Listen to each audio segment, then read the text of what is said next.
Hello, everyone. Welcome to Radio Free Golgotha. We're delighted to be back on our occasional podcast. Hi, Jesse. How you doing?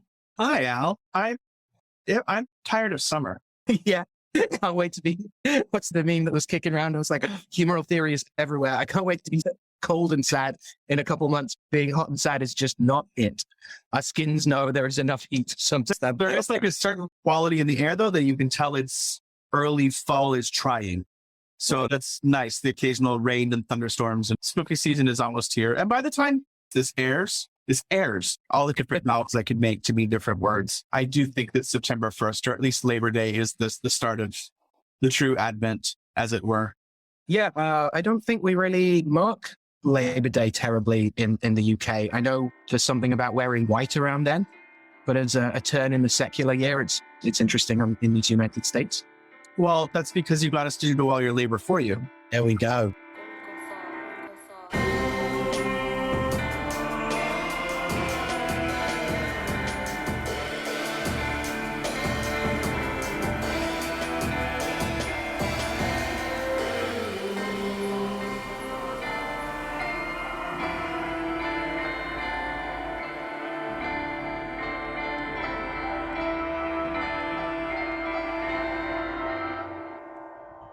We are delighted to be coming to you talking about a host of themes again. Very excited to run down those with you. We're hoping to celebrate the Virgin of Regla. We're also hoping to celebrate the plumb depths of Leviathan as our demon of the episode.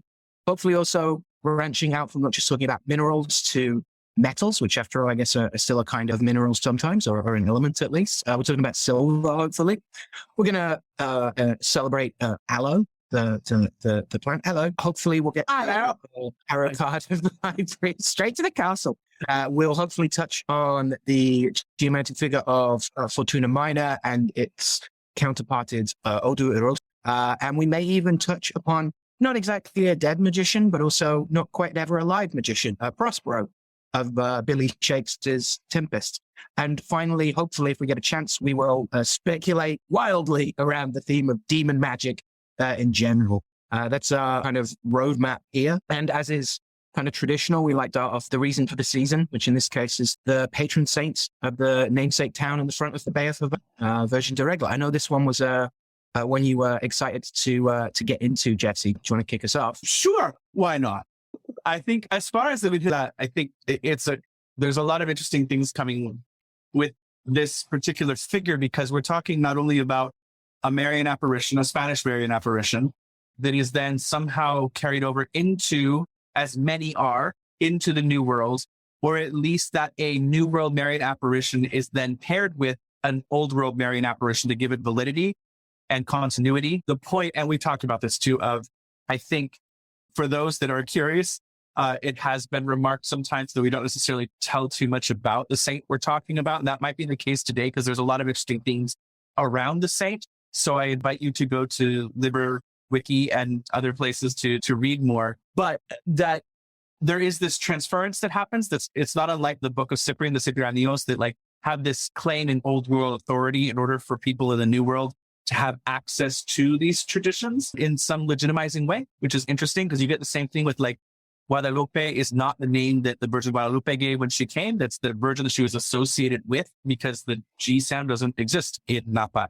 But when we're looking at something like the Virgin of the Rule, we're talking about now a virgin that is so intrinsically tied to the harbor of Havana, to the area of Regla, to the worship of the Orisha Yemaya, who she is syncretized with, the Yoruba deity of the Ogun River, that then in the diaspora, both in Brazil and in Cuba, also became a patroness of the oceans and is the universal mother, the one who never rejects. But that syncretism happens, and we can also see how it's somewhat designed in some way. And so the Virgin of Regla, that is Spanish, has a very specific history, but I'm very curious. There was an article in the Hemispheric Institute, if you're not familiar, but Thierry Viernes out of UCLA wrote this article about all roads lead to Yemaya. And I like this phrasing that she gives of voting with the feet, that the Cubans are voting with their feet by reclaiming the sacred spaces of the church through pilgrimage. And this is a wonderful concept in talking about pilgrimage and procession of why a saint is paraded around the town. It does have a relationship, of course, to the dominance of the church and the profession of faith. But there is something for those that are participating in this, a way of remapping the landscape, of making sure that everyone can see the most important relics or statues so that the Virgin can see everyone that's supposed to come to her, that she might not have seen because they've been too sick or they've been absent from the church or other things. So this idea of procession and what that means is kind of like an interesting internal pilgrimage that is there. And that the whole ideas that come with pilgrimage of, what's that quote? Pilgrimage starts when you leave the holy place. It's the return home. It's what you bring home with you that is so fascinating about pilgrimage, because all pilgrimages are difficult and terrible, right? They're not fun experiences. In the same way that building up to a holy day, the rehearsals that go into something that might only last a few minutes, let alone a few hours of procession around. But that the Spanish Virgin, to go where we all started, I suppose, we're talking about commissioned by Augustine. Originally is the pseudo mythic, the poeto mythic history, and carried by San Cipriano. One San Cipriano, some say he's a deacon, some say he's a bishop, some say it's the self-same Cipriano that carried it. And that's, of course, just conflation and wonderful. And that's that blurred hagiography that we love so much. So the idea that the statue itself is taken to Spain and has a fig tree, and a cistern associated with it, is buried for basically 500 years by this cistern and the fig tree, the self-same fig tree. Of course, it's not an offspring. Of course, it's an offspring, but this is a very common theme in Spain, especially amongst the holy sites, who are much like the Germanic Europeans were worshiping trees in many ways. So this idea of the fig tree that comes forth, and the fig is already a very spotted, colorful member of Christendom, right? This is the tree that's associated with Judas's hanging, and it's the tree that was cursed by Jesus in the Gospels. So the cistern and the fig tree are there. The fig tree, and we're talking about the Garden of Eden references for some people. It wasn't an apple, it was a fig. So this association of the fig is quite interesting, that it's with the Virgin of the Rule, the Regla itself. So in time, she gets a little antsy and tells people where she's buried. And she's dug up. And it's interesting because there's different versions of this statue, right? So there's later ones, or there's casings that are put over the original statue that you can see. So looking at Andalusian versions, there's nothing that specific about her, but like many French versions, she is a Black Madonna. And this is also interesting. This is not one like where Montserrat claims to be from the smoke of the candles. In this case, we can see that she is designed to be dark. She is a morena, we would say in Spanish. But the Virgin of Regla in Cuban society is associated with blackness and associated with being a Black Madonna. So the specific histories, again, of what it is in Europe, other than the feast has a history of being celebrated, of course. September 8th itself, as a birthday of Mary, one of the birthdays of Mary, natal birthdays, is a common Marian feast. And this statue has an association with that feast day. In typical Catholic blur, the eve is celebrated very heavily because the Catholic day starts sundown the day before, in this kind of weird blur with different timekeeping systems and still relying on a Judaic inheritance and other things going on. But the eve of the feast is when the feast starts. So the 7th is the start of the feast. And then by extension, now we celebrate on the 7th, but people start celebrating on the 6th. The older Havanese, the older people, or in Regla, which is across the little bay from Havana, celebrates on the 8th. The Cabildo of the Virgin of Regla celebrates on the 8th, is when they dress the statue of the Virgin and are parading it around the town. And in this expression is where you find perhaps the most conflation with, the most evidence of a syncretic belief of the Virgen de Regla of Cuba with the Orisha Yemaya. So there's this painting that is worshipped in Havana, the statue that is made that is not the original statue, but there's lore about all these things. The painting is floating, the statue is floating, someone else found it. And these things get codified in various ways because of the church's insistence to try and write a material history that justifies why people are faithful. So all stories seem to be listened to, but there's conflicting reports, both oral tradition and written tradition, of what exactly it is that we're talking about when we talk about the Virgin of Regla, the Virgen de Regla, and especially what is the phrase that I like that you say? I was like, you can't hear all the arguments over the fact of practice is happening here. There is something very interesting being done where the Cabildo system in Cuba is its own complex thing, and it's important to the history of the Orisha traditions of Cuba to understand them, to research them. There is that, I think the book, Prieto, Yoruba Kingship and Colonial Cuba During the Age of Revolutions, which really goes into, it's by Lovejoy, Henry Lovejoy. That book goes really heavily into the formation of the Cabildos and how these things work, that there were societies of free Africans that would maintain a corporation, basically. It was for usually along the ethnic lines. So the various ethnic groups that were enslaved and brought in would form different cabildos, and a typical to Catholic fashion, a patron saint must be chosen. Now, the thing with Orisha tradition, the thing with many traditions around the world is that cities have patron deities. Cities have centers of worship that are more dedicated to some deities than others. It doesn't mean they don't believe in others, especially in this polytheistic or at least monistic polytheism blur that's happening. But the different cabildos, the famous ones, are where we get these saint lists, where we get these syncretism ideas, that the cabildo was actually, it was not a front for Shango at once. They were considered the same thing. They had to pick a patron saint. They picked one dressed in red that had a castle and a sword. You know, what's the history behind that? But and then the Virgin, the Carmel, right? The Virgin of Mount Carmel is another famous cabildo. Then you have the cabildo of the Virgen de Regla. And this is when we go from the silver tones or the brass tones that you might see on some of the earlier examples of the statues to now everyone's dressing her in silver, because the Orisha Yemaya takes white metals, or draping her in blue and white, because these are the colors associated in Cuba of different tones of blue, of crystal, of white with the Orisha Yemaya. So, you know, quick background there of Orisha being the various fragments of divinity that are interacted with to assist our Ori to complete what it is that we came to do. They are the selected heads. They are the elevated ancestors that are evidence of the divine in the world and are therefore also tied to forces in nature. So you might have a Orisha that is freshwater and rivers. You might have, all rivers, of course, are our deities, but the Orisha creativity might give himself, make himself known in the world and their actions known in the world through the people that are their quote unquote children, the people who are representatives of a certain ashe in the world. And we can see these exemplars as being a collective building or a communal acknowledgement of what those traits are, recognized both communally and formally through various religious tendencies. It's hard to say 'cause it's not a centralized faith, and it starts to exhibit some of those tendencies as things go on.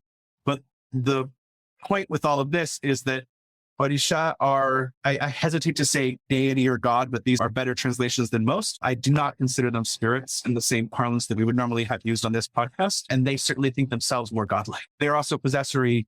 It's a possession-based tradition, and including heavy divination. And the divination is one that we talk about on this program a lot. So it's interesting that I think we kind of tapped into a little bit with Inle, the Orisha on the St. Raphael episode, but we rarely talk about the Orisha themselves. But I thought this was an interesting opportunity to embrace the kind of huge themes that come here with the Virgen de Regla on this specific feast day, which starts off a whole cycle of feasts, because you start with La Virgen de Regla on the 7th, on the eve, and the 8th is when the big day happens. Even in hurricanes, they still did it, right? Like there's horrible weather 2 or 3 years ago, and they still made sure on the 8th to do it. And then the 8th proper, being Mary's birthday, is also another Marian feast, but the 8th through the 12th starts La Virgen de Caridad del Pobre, the Virgin of the Charity of Copper, who is associated with Oshun. So you get the main water deities, the 2 waters, are being invoked through their Catholic Mass. And so I think it just gives an interesting opportunity to discuss notions of syncretism and what that is. The syncretism is often approached in the modern magical world as being a choice. It can be. That's more of a conflation and a correlation when it's done by choice. But syncretism itself is a dominant force exerting itself on a lesser dominant force.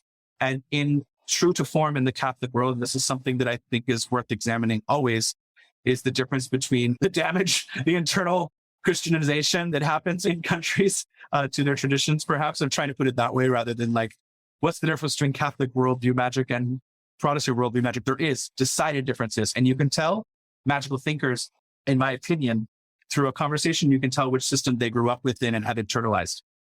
And that side of it is interesting. So I think a lot of times in the modern British inherited Protestantism, these things become very intellectual exercises, syncretism, where in the Catholic world, everything exists. Everything exists in the Catholic world. It's all a Catholic world. We can't fight the mother church. We can't fight the cosmology. So if something works, at least, and I'm speaking, you can tell I'm coming from the Chicano, the Mexican background coming out of me, like, if it works, it's a saint. If it doesn't work, it's something else. Maybe it'll be a saint tomorrow, but it's not today. So just has to decide.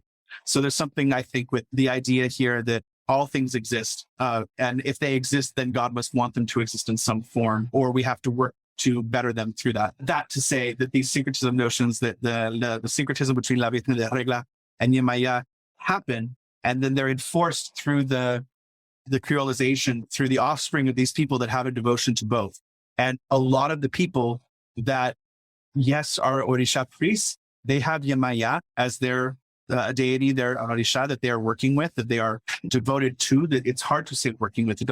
It makes more sense than some. When you're talking in Spanish and you're about this idea of hacer santo, to do the saint, to make the saint. Santero is someone who makes saints. It used to be referred to someone as who carves statues, but in Cuba, in the Caribbean, becomes those people that work saints over God, meaning deities that are syncretized with saints over the God of the church, who is often syncretized with the one unifying force of God, or at least that's what it became in Creole Cuba. So you have like Olodumare, Olofin, the king, Olorun, the sun, the owner of the sky, all conflated with the Christian Trinity.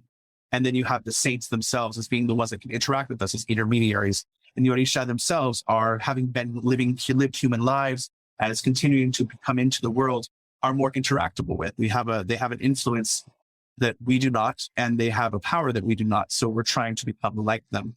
So there is the syncretism of the La Virgen de Regla. Is it something in the statue? Is it a feast association? Is it something like common associations of, like, St. Christopher is celebrated as the Orisha Agayu in Cuba, in common Cuban prescriptions? These aren't the only ones. And that's one of the things you see on the internet is people correcting others. And like, there could be like 14 saints. And oftentimes it was a private devotion or one group that had a devotion to a Orisha and chose a saint. And like, they become very personal after a while and they get very perpetuated in the new world. But the ones that we know are the ones that were commonly processed.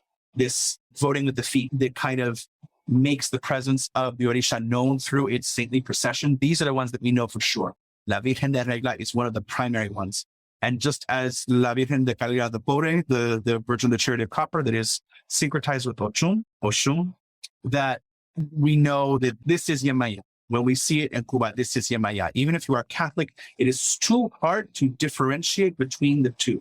My own elders in the tradition adored the Yemaya priests. There was no separation for them. And that notion rarely happens. And it's happening less with people who come to the tradition outside of the kind of Afro-Cuban, Afro-Catholic traditions and upbringing that are there. People who are coming to the tradition secondarily often emphasize the feast days as part of a cyclical round, as part of a seasonal round that you can engage with. It's interesting because these feast days don't necessarily correlate with any seasonal patterns. It just reminded me that I didn't finish the Agayu thing. The Agayu is associated with San Cristobal, with St. Christopher, but is not celebrated on the normal feast day, the quote-unquote normal feast day, but is celebrated on November 16th. Why? Because I believe this is the day that Cristobal Columbus came into the harbor of Havana, and his name is Christopher. So Christopher of Havana is November 16th. And this is the Fiesta de Agayu. But there's that conflation back and forth. So I think syncretism is such an interesting thing to explore because it does confuse. It confuses the people that are involved with it, let alone outsiders. And it's not ignorance. It's not deception, except when it is either of those. It's hard. It's just hard to, I'm on a random thing here. And I'm not sure how much it's tied to La Virgen. No, it's necessary context, I think. Even if people are nodding along like, yeah, I know. No, I think you raised some really awesome points. I was excited to dig into a little deeper. I think this concept, as you kind of explicating it, of the cabildos and the attendant traditions, kind of showing that these syncretisms, these masking, and again, those aren't interchangeable terms at all, but those kinds of practices aren't just about statues and iconography and who you're using to talk to whoever. Although obviously those may be a focus, and like the Regla is a great example of that, with all these attendant myths of the various icons being found and lost and things, which itself is fascinating to me, as like a saint has to do miracles, right? That's how you know it's got power and is worth spending candles on and things. but sometimes the miracle is the saint being like, I'm buried here, go and find me again, I want to come back. But the idea that like this syncretism isn't just about the iconography, although, you know, that's often, let's say, incredibly personal. It's based in these sodalities are actually like engaging with it. There's that these practices of masking and syncretism are about organization and the community around these kind of centers of lived faith and kind of spiritual engagement. That's why the processions are important. That's why these mutual aid societies, social club, like these kinds of concepts we can use to try and approach these sodalities are so interesting, I think. And so important that it's not just about armchairing pure theology. It's about like getting up and the crack of dawn and building that, you know, awesome raft and laying it full of, you know, watermelons and champagne and pushing it out into the sea, right? Yeah, or whatever it is they're doing. I find the idea of this lived faith and this spiritual engagement really present in what you're saying about making the saint, making the Orisha in the world. Like the idea of worship as like instantiating the blessings of that Orisha. That like the example you use frequently is like, you are making Yemaya when you mop the floor, like you are bringing the blessings of water and cleanliness and things. I think and that's like, in Matori, where they do that, where they talk to the priestess and like talk to specifically about like, we don't worship here. We do Yemaya every time we're interacting with water. And then of course, because the fela kutisango, water no get enemy, right? Like doesn't matter what water does to you in your life. You must always come back to water. If your baby drowns in water, you still have to drink water. You know, if the river carries your laundry away, you still have to wash your clothes in water again. Like water doesn't have enemies. And there's that, you know, Fanakuti aside and the Matrikpot aside, the re-substantiation, the reification of something like a deity that is made brings up points of like Vajrayana theory, right? Of like the deity is present when you're actually worshiping the deity, but at other times does it matter? Like the idea that like during the procession, which has as many as like 80,000 people participating in it, like worldwide, like La Virgin of Regla, in various forms or in different places, that people in Havana were Regla, because Regla is across the little straight, little bay, right? There's the lanchita that goes between the ferry, but that they're carrying dolls dressed in red and in black, blue and white that are possibly Yemaya, possibly dead ancestors that were children of Yemaya, possibly dead ancestors that just worshipped Yemaya and understood, but also Yemaya as this metaphor for the thing that survived across the Mafa, across this ocean, and Yemaya being felt to be an inheritance of blackness, of the pro-blackness of Yemaya, the pro-blackness of the tradition, that this is something other, and that when you are processing La Virgen de Regla through the streets on the 7th and 8th, that people carrying these dolls are also participating. They are helping to make Yemaya. They are voting with their feet. This is beautiful. And the same thing happens by this brings up concepts within traditional craft of like stealing the power. I'm not suggesting that here, but like what is the thing of like if a bunch of people are meeting somewhere, it's the whole thing of like circumnavigating the church 3 times or 7 times or 21 times counterclockwise so that you can steal the mass that way and that type of thing. We're talking about a bunch of people doing something that makes the sacred. They're engaging, not just worship shouldn't just be this one-way relationship, but that certainly in this, definitely in an Afro and indigenous mindset of creating the sacred through this, that the practice of the pilgrimage helps reify Yemaya's presence in the land and the reality of Yemaya through the Virgin of Regla, that participating in some way is what's going on. The pilgrimage is, even if it's internal with just this statue and this image and your personal image, reminding of like how many people are carrying statues of La Muerte or and on their knees to a church, to a La Muerte church. You know, which one is the real La Muerte? Will it please stand up? It doesn't have to. They're all her. It erases this notion of singularity that is quite fascinating to me on the performance end, right? On the performance studies, because I am a theorist and that is what I do. I feel like worshipful action, and maybe worship, like I'm thinking about it in terms of like attributing worth, but like these kinds of actions of making the sacred and voting with our feet, like I love that. Feel like kind of, hopefully on a good day at least, the opposite of this notion of like, I jumped through my church's loops, through their hoops. And so I went to church or I did my offering, and therefore I don't need to think about God or being sacred or promoting the divine in quote regular life, right? Like when does the ritual begin? Kind of elements here, and the idea of it creeping back because it's regular time, you know, like, so obviously you're going to get you're more excited and start doing more things. And then those things start to accrue a ritual significance, as well as just like the practicality of like, do you have enough like food to feed everyone that's coming tomorrow and that kind of stuff. So I like this idea of us living our faith, you know, that the best prayer is action, right? Yeah. I think there's the same article from the Hemispheric Institute of from Africa to Spain, from the Middle Passage to the diaspora, the Virgin has continued to acquire new meanings and new followers. She's the transnational holy woman par excellence.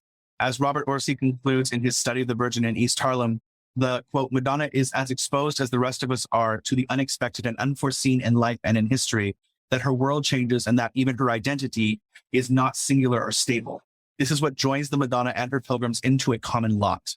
And so the author of the article goes on to say that is, the Virgin remains important in the lives of her followers precisely because her image is in the site of continuous contestation and negotiation, like the ocean, as the tides going back in and out. And we're going to extend it in this particular circumstance. And also the putting with the feet thing, I believe, is a Victor Turner thing. I'm not sure, but it's mentioned in this article a few times. Yeah, the idea that, again, we're back to the notion of like a ritual doesn't have to be old to work. It has to work to be old.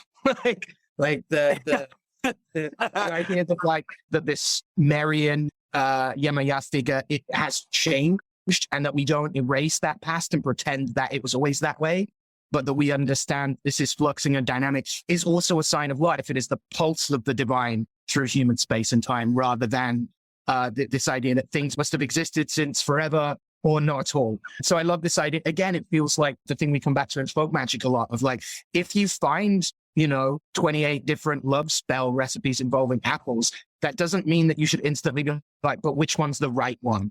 Like, it means that a lot of people are engaging with apple magic and finding particularities and expressions out of their own personal experience and spirit courts and conditions and whatnot. Like this again, like this.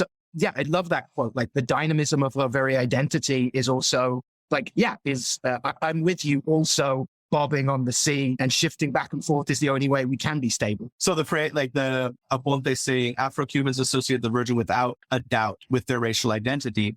And it brings up that idea that not only is Yemaya a vision of Black identity in Cuba, of Black female identity in Cuba, with all of the racially inflected phrases that are deployed in the discourse of the time throughout history in Cuba that are problematic and expand out through all of this. Beyond just problematic, they're just fucking awful half the time. There is something there that because of the cultural context of this, because of, and specifically La Virgen de Reglas, I don't know, it's the vessel of the memory of Africanness is being paraded through the descendants who are, in Brazil, they use the term Africa descendente, the people who are of African descent in Cuba, that flux, the reification, it's reinserting itself into a time. You're getting into notions of not just the archive, but the repertoire, the thing that is brought back to be current, that is performed over and over again to make sure that it is current. Because when we don't need to process the statue around anymore, it is no longer valid in some way. That you remember what you need type of thing, or you remember what you need. There's a prioritization that happens here. And how much we've lost in written culture where we remember it because the book remembers it for us. And then we have to create a pilgrimage of going and looking up at our notes. But there's also pilgrimages of orality where you have to embody the pilgrimage in this way in order to have those physical memories, the taste, the smells, the physical labor associated with carrying, the Santa around. So there's something beautiful about all of that. Yeah, absolutely. Yeah. I was lost in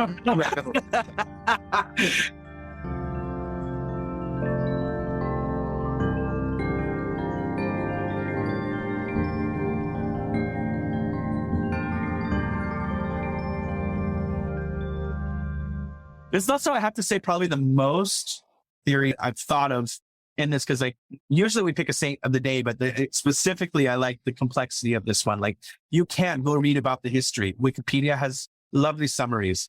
University of Dayton is up at the top of the Google thing too, and it's everybody phrases things just slightly differently, right? But and you can look up the different things. There's that one that even shows one of the images of an early statue where she's handing her son a pear. It's mutilated. And it's behind Morena, but it's interesting of St. Augustine, an angel appears to St. Augustine, commands him to sculpt the image. He was a Berber, right? This specific St. Augustine, right? That is the Berber. And so the connotation is that he sculpted things in his own image. And therefore his favorite disciple was one of the Saint Cyprians, and took this specific Dona to Chipiona in España, in Spain. But I don't know, it's fascinating. All of it. It's just buried underground by a well with a fig tree, hiding during the Reconquista and everything. And then, of course, curiously having the look of a 12th century statue, as often happens in Spain. Like Virgens in Spain, the virgins in Spain are kind of like the termas of Catholicism. I am, going to mangle a bunch of quotes from our excellent friend and co-moderator of the Folk Necromancy Forum on the Liber AF, Ben Joffe, about termas and the link between revelation of sacred texts and treasure hunting, essentially, right? Of not just finding somewhere in the landscape where a treasure, whether, gold or, doubloons, or the treasure of some mystics revelations about the divine, or the way in which they can, avert plague from the village or whatnot. This is very interesting to me. You're not just looking for the spot. You're also doing a bunch of magic to charm the spirits that are hiding that treasure, sometimes invisibly, or transforming it into rocks or whatever. And you are engaging with the spirits of the land and often wrestling with them to pull out this revelation that can literally spell itself out in the air and things like that. This is really interesting to me. Yeah, especially if we take Mary as a kind of, because the Marian apparition, going back to the Virgin of the Pillar, right? Virgin of the Virgen de Pilar, it's a Spanish apparition. So St. James is in Spain. This is canonical. And he sees Mary apparate in front of him on a column. And she's alive at the time on the other side of the Mediterranean. And so the first Marian apparition is her bilocating to say, you need to come back. So there's something here. The thought of this is because if you're talking about termas, or specifically as within Tibetan Vajrayana, as I understand it, then, write in and tell me I'm wrong. Tell me I'm wrong. No, but that Baba Sambhava and that group knew that there was a time where the teachings would move forward, and there needed to be something to animate the teachings of the future. And through their enlightened views of the future, they were able to plant texts which all still follow the same format. And curiously, the format that evolves over time. So it's not always the same format as the ancient ones, but something that can provoke and stir the practice again in the future through the great foresight of enlightened beings. So I like to think of Mary as like that, of maybe her Pilar was just the first, and in the last few days, she was just shooting out versions of herself everywhere of carve me, carve me, carve me, carve me, carve me. Because it's always maybe it's that the person does find it. Maybe Mary does come and say, hey, I'm at the bottom of this well with the fig tree, and you get it. You're like, oh, you are too beat up. Let me recarve you. And then, of course, my freshman year design teacher said about costume design or set design is that you'll always fill in your current ideas about something, the current time period's ideas, to fill in the blanks. So it doesn't matter how historically accurate something is. Hi, Michael Cross, that was your quote or misquote. What about in the 80s, historical period dramas look like they're made in the 80s. These costumes, these efforts to recreate a thing are always going to bear the fingerprints of now on them. Yeah, we can't escape our temporal imprisonment, apparently. Yeah. Oh, there was it's amazing, philosopher on the YouTubes, I forget his name, but he was very sweary and he was brilliant. And there was a line of he was talking about transcendentalism. He was like, motherfucker, you can't stand outside of time.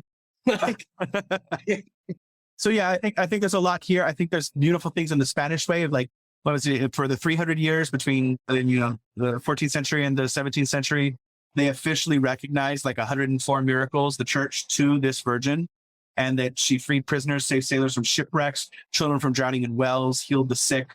So this idea of the Santo referring or saving people is important. And it might even be that was the Black Madonna in general, but this is a very beautiful expression of the Black Madonna and its continuation into the New World, quote unquote. It's the thing we were talking about at the Salem Symposium. I am very interested in what the relationship is between European esoterica, European magic systems, and how they are inherited by the New World, how they are promoted within the world and validated through the imposition of the old world view, but then also kind of run with it in new ways, which kind of, speaks to Jake's New Alexandria thing very heavily. Yeah. May not be able to recreate the time, but we can draw great inspiration and result from it. Yeah.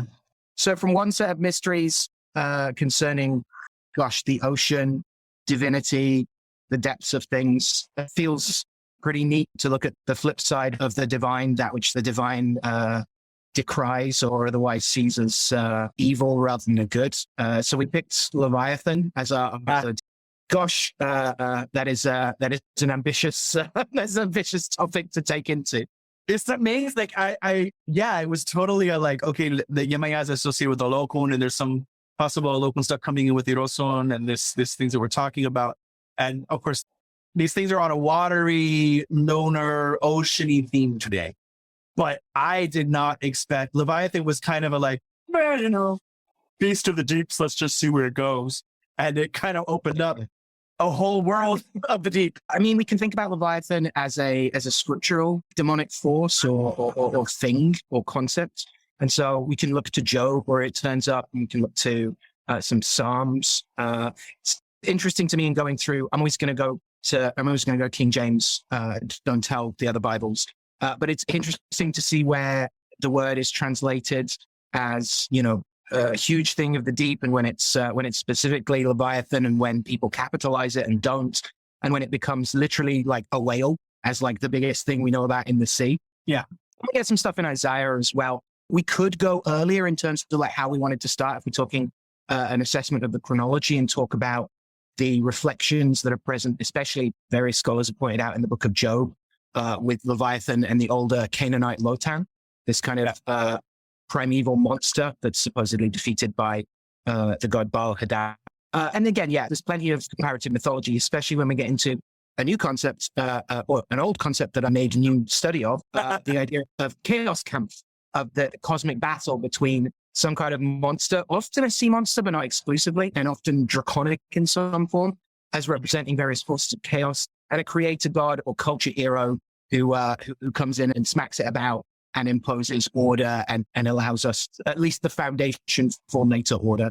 And so, there's all sorts of comparative mythological studies on like looking at Marduk and the battle and victory over the serpent goddess Tiamat.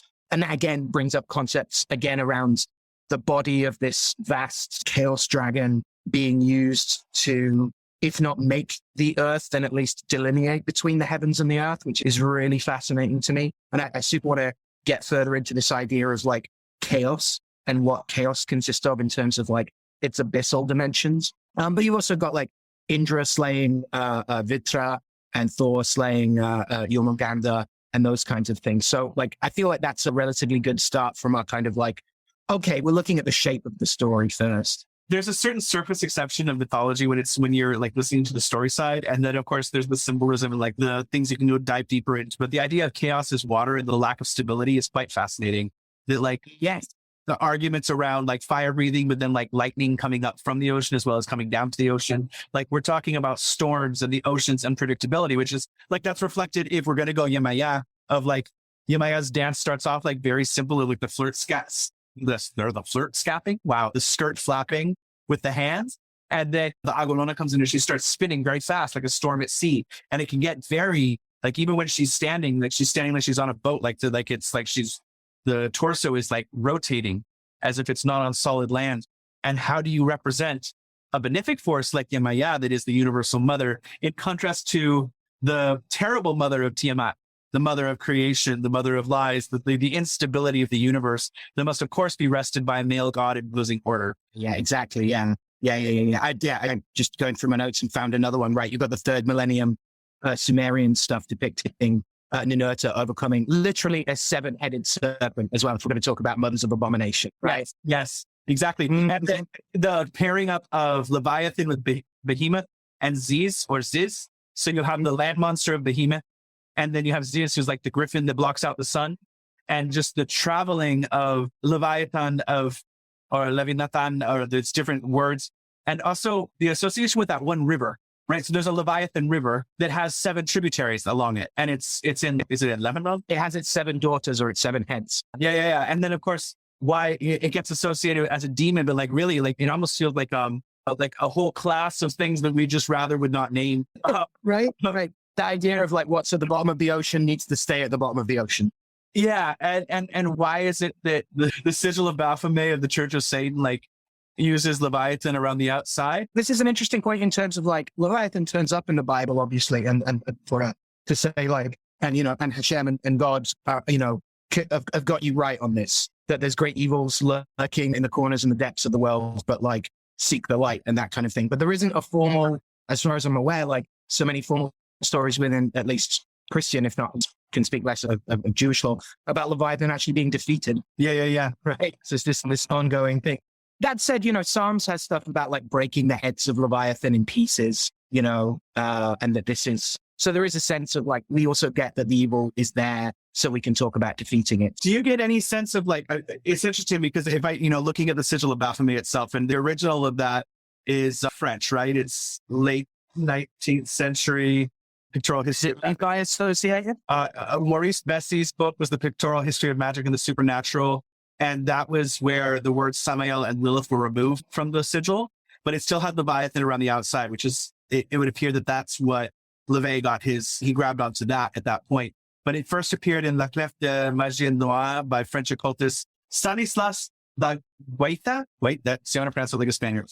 But when it's on the edge like this, it brings up the notion of like the Jorgemonder thing of like, is there a horizontal, like water seeks the horizon? Is this a horizontal thing? Is this the container of the world? Because then you have Samael Lilith around the head of the Baphomet as like the rulers of the world, right? The Rex Mundi factor of like, we are owned by the devil as all matter is. And that everything encompassed by Leviathan is the waters of creation that go around the planet or that flow through all things in the Hebrew cosmovision.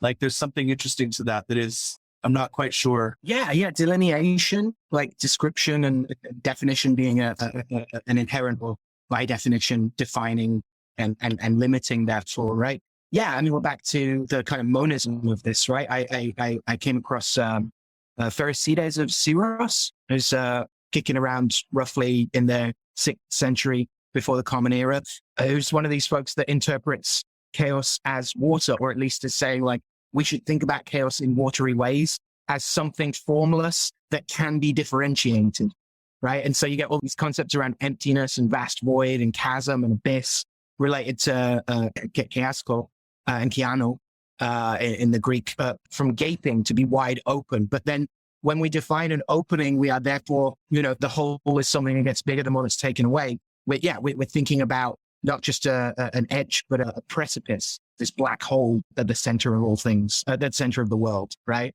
Yeah. Did you see the Rashi commentary? That's fascinating. No, so I didn't. The implication that there are two Leviathans and that because of the plural markers and things like that, and that the female was who was slain and the male still exists, because if they propagate, then the world could not exist because they would destroy it.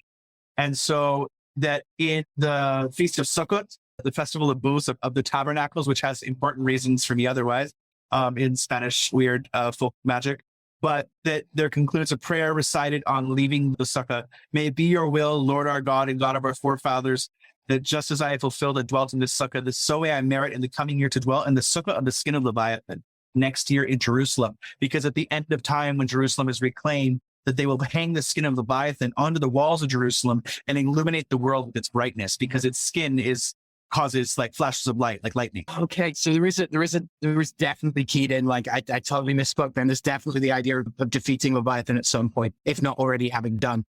But half a Leviathan at that, and the female half specifically. That like it goes from a couple that one has been slain, which then of course means that the water is only on one half of the world, right? There's something to that. That like the chaos of the world only exists in part, that if it did exist in whole, that there would not be any room for order. That also pisses off the mate, right? There's something to that too. Yeah. Leviathan is not just angry, but sad. Yeah.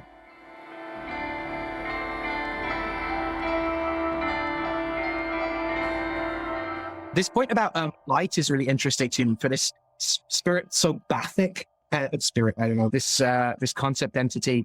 So about these abyssal deeps and the primordial waters that, that the rest of the world was kind of called out of by the divine. It's interesting to me how many references there are to Leviathan having these like very Western fiery dragon things related to it.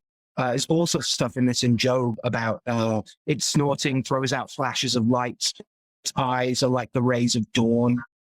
Flames stream from its mouth. Sparks of fire shoot out. Smoke pours from its nostrils. That's from a boiling pot over burning reeds. Yes. Its breath sets coals ablaze and flames dart from its mouth. So there's a number of ways we can go here, but like the idea that it is, I don't know, it makes me think of like the abhorrence to nature and the aberrant physics of this deep water being breathing fire and things like that. It's the communion of the righteous, right? So like the final Leviathan is slain and the flesh is served to the righteous in Jerusalem, and the skin is the tent where it will take place. So you notice it because of the light. And those who do not deserve to consume its flesh may receive various vestments of Leviathan, varying from coverings, like people who should at least have the vestment on them, or for amulets for the least deserving. So at least all of the righteous will partake in some communion of the Leviathan, which is fascinating. They like and again, the final last bits that God had to tame the universe enough to the spirit moving over the waters. It's almost too much, right? We animated too much. We animated, like now there's chaos, but then erase half of it by killing the female half. And then at the end of time, all of it will be taken so that order is the only thing left. And again, this is not just killing the beast to spill its blood in a matter of like victory of the righteous. It's also, again, feeding the community. Yeah, it's quite fascinating. I like, obviously the cryptozoology of the scripture is quite interesting in its own right. I also love, as you know, we've discussed the Mary of the holiest light that is worshipped, the image in Leon in Guanajuato, where my part of my Mexican family is from, that has Mary depicted in front of a hellmouth. And the hellmouth is the other connection to Leviathan, right? That there is an art tradition of using Leviathan as the hellmouth itself, the Dracon, the Dracon that is the mouth that consumes all. So I find that quite fascinating too, that, and specifically it warrants a longer thing because I do love the Virgin of the holiest light. But what reason she's deemed heretical is because she is holding someone, apparently pulling them out of the hellmouth. And this goes against even Catholic doctrine that Mary can't save you from hell. But from the fact that this is painted by, I believe, a Sicilian Jesuit who then goes to Mexico, or the painting is then sold in Mexico. And we've talked a little bit about how there's so many there's actually quite a bit of Sicilian influence into Northern Mexican Christianity, to Catholicism. The worship of St. Rosalia, for instance, along the border and her patronage of the state of Chihuahua. But the hellmouth, again, that it has to look like, it's not just the Buffy thing, but like it's literally an entity itself. Yeah, you're snatching it from the jaws of evil. Yeah. Like that it's not just a portal that Mary rips into hell to do her own little harrowing, but it's an entity she is battling with, that the aperture is also understood as a being of some sort. The book of Abramelin that posits Leviathan as one of the princes of hell, right? So Lucifer, Belial, Satan, and Leviathan. Yeah. Right. Yeah. So there's the incorporation. And again, that feels very, we can take all sorts of elemental readings into that, Satan as the prince of air and the aerial spirits, and so on and so forth. Yeah. So that's also a start of understanding the depths can be thought of as the whole world, but can also be thought of as 1/4 of it, so to speak, with the other elements. Yeah. And arguably the start of trying to understand, again, the demonologies of Holy Scriptures. Again, as having an element of like how you live in the world, not just what you need to write in a particular circle to do some seriously spooky magics, right? I'm also curious, the Ophites are a sect that we know so little about, but are often quoted a lot just because of evidence of Gnosticism and the way things go with the conflation of Leviathan with the serpent of the garden. Oh. I don't know how they feel about it. We know that it's an Ouroboros-like separation between the divine realm and the material world, just, like the ordermonger thing, but that we don't know if it was good or bad. Since Leviathan is usually negative in most Gnostic cosmology, Nazgul type cosmology, that, Liber Wikipedia does make the note that he was probably considered evil and just his advice was good in the garden. Right. Again, they did not commit a logical fallacy. The advice can come from a bad source. A stop clock, etc. Yeah. And again, like this reminds me of so many of the hand-wringing about the Witch of Endor and Samuel's repair. And it's very much a kind of like illicit but not invalid kind of problem. where like very few people argue that the advice wasn't good because the Bible story has it literally accurate, right? That like what she said happened, right? Like it was good advice. The issue wasn't the advice was bad. The issue was like you shouldn't have got it that way. And then I think is it Rudolf Steiner that points out I can never remember if something's actually properly Rudolf Steiner or if it's Manichaeism. Like the books are all talking about both half the time. But the Leviathan is killed by Shinyaza. They got a soft spot for it. Right. All that Isaiah biz outside of its, very particular proto-nationalistic propaganda is also full of great Luciferian business. Yeah, that there's a notion that in Shinyaza killing Leviathan, that it's actually a symbol of transient victory. The boast of it does nothing, and actually is a commentary on kind of like I'm going to bastardize it, but that Swedish concept, is it Lotherum or something where you can't brag about something too much. You can't be the best in two things. Like just satisfied with being good in one thing. Right. Which is often I've encountered people who are like, this is terrible. Like you're imposing this sense of like shame on people for their success. But I think there's a little something in there of like, if you are doing good stuff, then it should be enough that you're doing that good stuff. And you don't have to necessarily get involved in the egoic practice of working out how you relate to someone else and how good they are. I don't know. Okay. So if we have this Leviathan side of things, I think I like when you first were talking about transition to Leviathan, I didn't know which topic you're going to skip to. That was kind of fun. But I do think it brings to mind immediately this idea. Do you remember Sequest? I'm just going to put that out there. Oh, Sequest DSV? Yes, that's what I'm thinking of. But again, the notion that the ocean's unexplored and there's a lot down there, you get into like the abyss and all these different things are of even sphere and like the Michael Crichton fun stuff. But no one knows what lies at the bottom of the sea is kind of the bridge there that I'm using to transition to a perhaps earlier than usual discussion of Odu and figure. Because we're talking about Irosun and Fortuna Minor today, yeah? I hope so, because that's what I'll prepare. But Irosun is as the Odu, that we have talked about this. I think we're actually now getting to the point where we talked about all the figures in the Odu before. But the idea that Irosun is the sounding ocean is the warning that comes there, that one of the common refrains is, no one knows what lies at the bottom of the ocean except God, or no one knows what lies at the bottom of the ocean except Aloe, the depths of the ocean, the odor of the ocean, pure mystery, the extreme weight that pulls water back down into itself. And that if we can capture what that gravity is, that same thing can be used to direct ourselves to destiny, the way that currents are used, right? So water has these invisible highways that we can navigate amazing things in Irosun, but Irosun itself is mystery and promotes an instability of the environment. So it brings to mind those things of like the watery scales of Leviathan, or even the benefic side of Yemaya not standing perfectly still when she's standing up straight. So the Irosun has this kind of feeling of discouragement or losing interest in what they're doing, or perhaps it's a harbinger of other things to come, but it's not bad in any shape because Odu or Odu, right? It's important to have the Odu speak what it's going to speak. But all the fingers of children are of the same hand and none can separate. The fire is shut off not only with water, but also with intelligence. The tree that is born crooked will never straighten up. One man alone saves the town. The caged bird misses his home. These are some of the refrains from Irosun Meiji. But it's a fascinating thing to look at.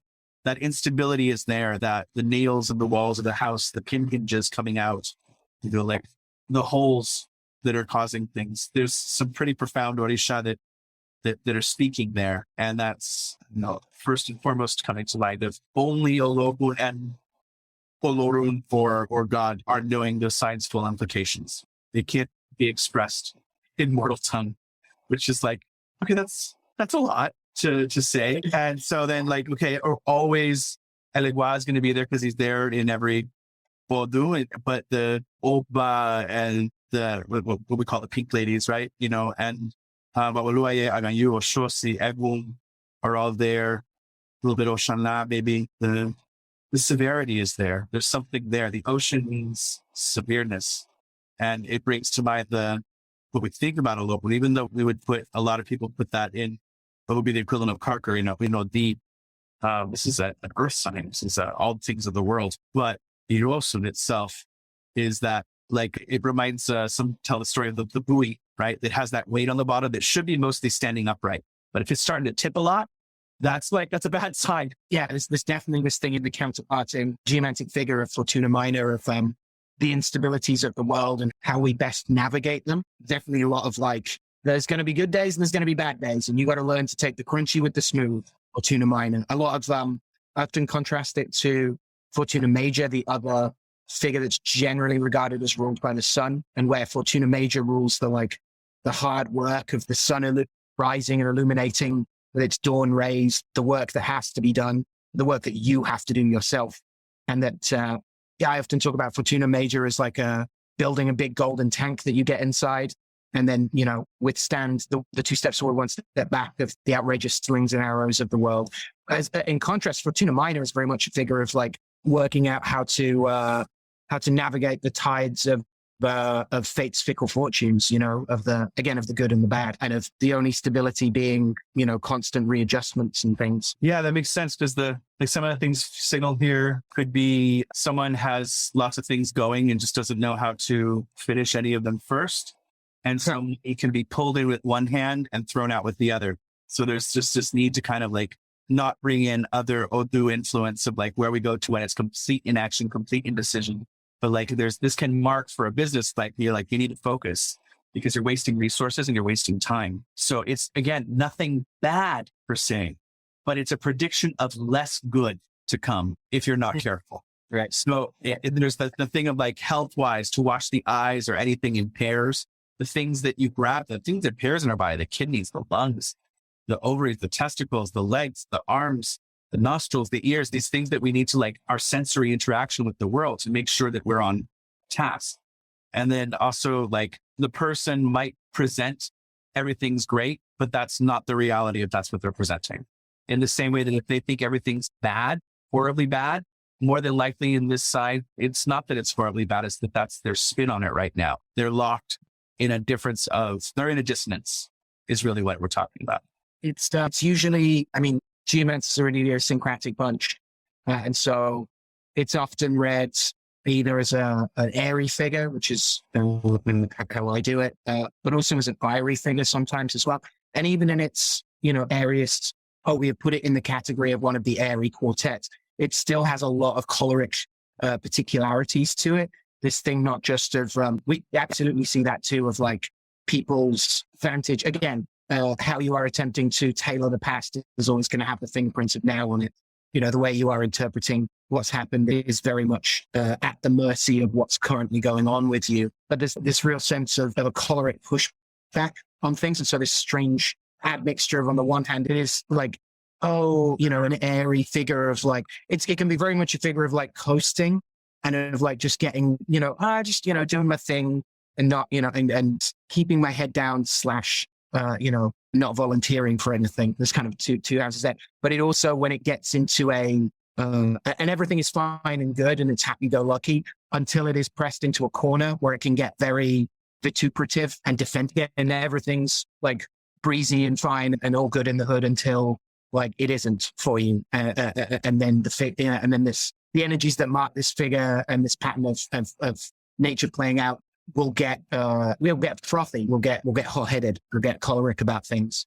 I find that really a really interesting little detail. You get the same with Albus, interestingly. Like Albus is, Mercury, the librarian, the white one, the sage, the architect of information, the keeper of the archive, and is generally a figure of ingenuity and industry and like really hard work and being a big nerd about stuff. But like being a big nerd, it also has these very particular things in certain houses with certain configurations where it's also about nerd rage.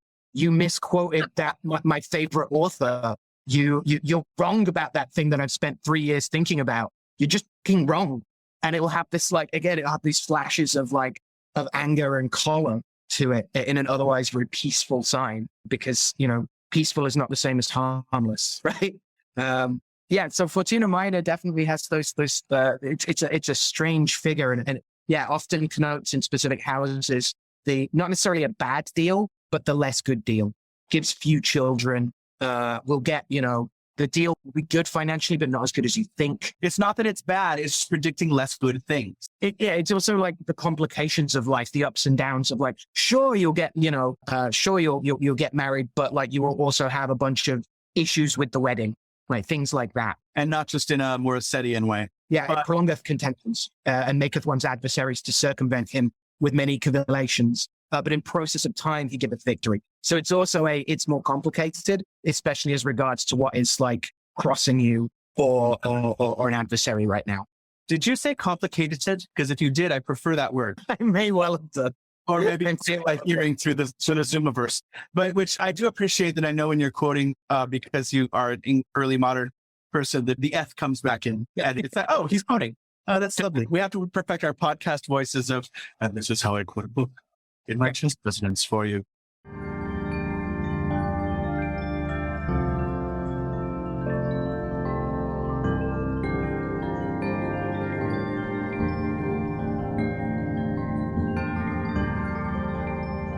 I think there's something interesting with this sign too, that like, that pertains to some of the other things we're talking about of that dissonance with reality that can happen a little bit. It's not a bad thing, but the longer check, you have to kind of encourage a recheck in, a recalibration with the desert of the real so that you don't die of thirst. Because it does fit our Prospero really well in that way, interestingly, of like everything's fine because all the circumstances on an island are controlled. But then variables are added into the system and he loses his shit and doesn't go the easiest way. But then it wouldn't be a play that was worth watching, especially a comedy. But that's a super great point, right? Happy-go-lucky is fine as long as things are unexpectedly good. Yeah. He didn't control this change. How very dare. Yeah, exactly. His little ecosystem is, that's a great lesson for you, right? He's the boss of this tiny nowhere. There's one more thing I wanted to raise about Fortuna Minor, and this may well feed into this is relevant to Prospero and then thinking about the Tempest as well, which is that one of the things about Fortuna Minor is it's very good at getting help from other people. It itself is kind of conjunctio-ish in terms of how good it is at glad handing and networking, and is often a thing of like, you will make many friends, but not many of them will turn up to your birthday. Like there's that kind of quality to it in some cases. But it's very good at asking for help, whereas Fortuna Major, the other solary figure, is terrible at asking for help. Will try and do absolutely everything itself. Absolutely the figure of your workaholic friends. And Fortuna Minor, it absolutely crops up. I think I may have mentioned this in the previous episodes we've done that mentioned it. That it's often the thing that comes to look after my clients who are doing some 9-to-5 desk job, but are secretly like working on their novel or their book of poetry. And it's great for like that kind of work coasting, this kind of elements of boss fix and kind of enough invisibility to not be bothered or volunteered for things, but not so much that no one knows why you're there or why they haven't fired you yet. And I just wondered if like you see that with Irosun and its conceptions of when to bring in help and when to put on your Mrs. Manager pants. I can't speak with like overarching authority, but I do think one of the notions with the Irosun falling is that it is considered a warning. When that buoy is tipping, the Osun is sounding, the bells of alarm are sounding. And it's tied to menstruation in that way, that it's not the end, but there is now a general precautionary maintenance that must be asserted.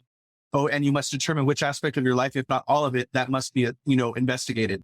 So making sure that doors are fastened, that floorboards are good, that, that your clothes are okay. Don't look through keyholes. Don't cross-fold, like this whole thing of like, avoid the unknown at this time. Because you're already in a realm of unknown. So don't add to it. Don't rock the boat.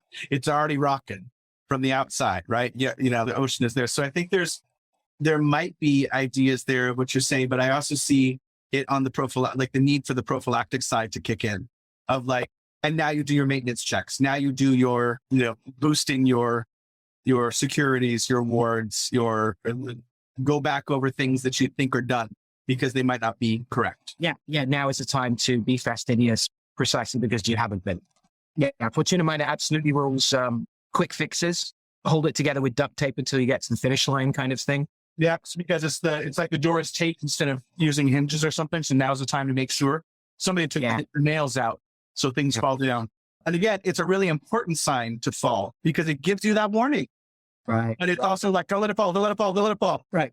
Rather it didn't. Or, yeah, but if it has to, rather, it very much does. Yeah, you can pretend loose ends don't exist, or you can go around making sure to tie up loose ends. Right. But there's an action that is prescribed by this sign falling. And when is something unknowable, and when is it just something you don't want to look at? Okay. Yeah, that makes sense.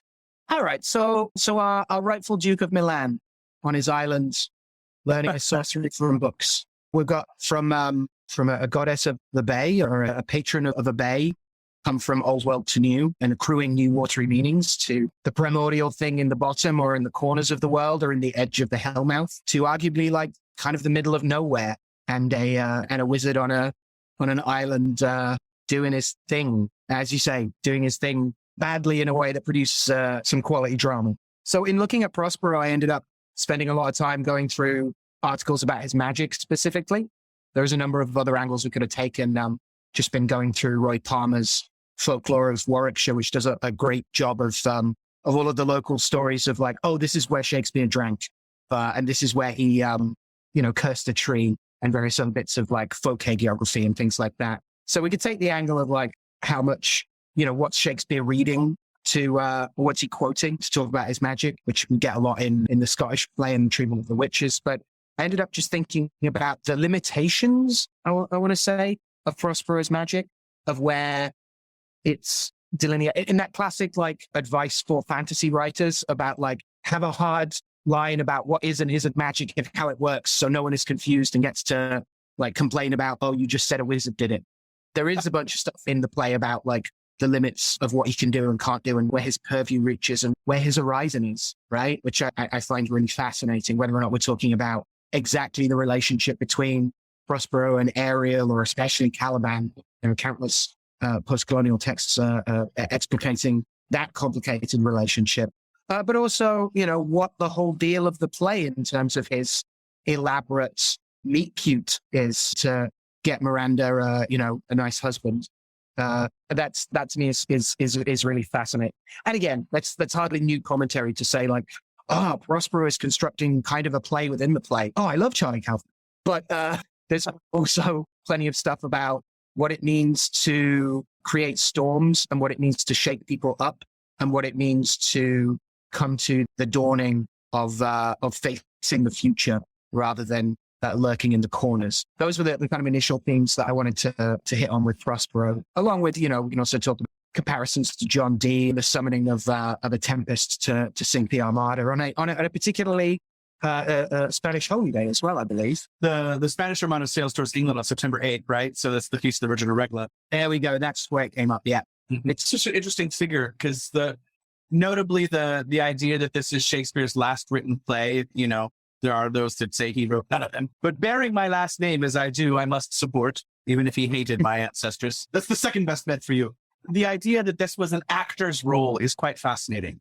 That this is the aged actor's tribute to acting, and what it is that acting does, the creation of worlds, the creation of reality, that bubble of, I'm going to live in a bubble on stage where trouble exists. And this might flag things going on for you in your life that you might too similarly see in resonance, and therefore affect a change that you might, through my tribulations, not necessarily engage the same end.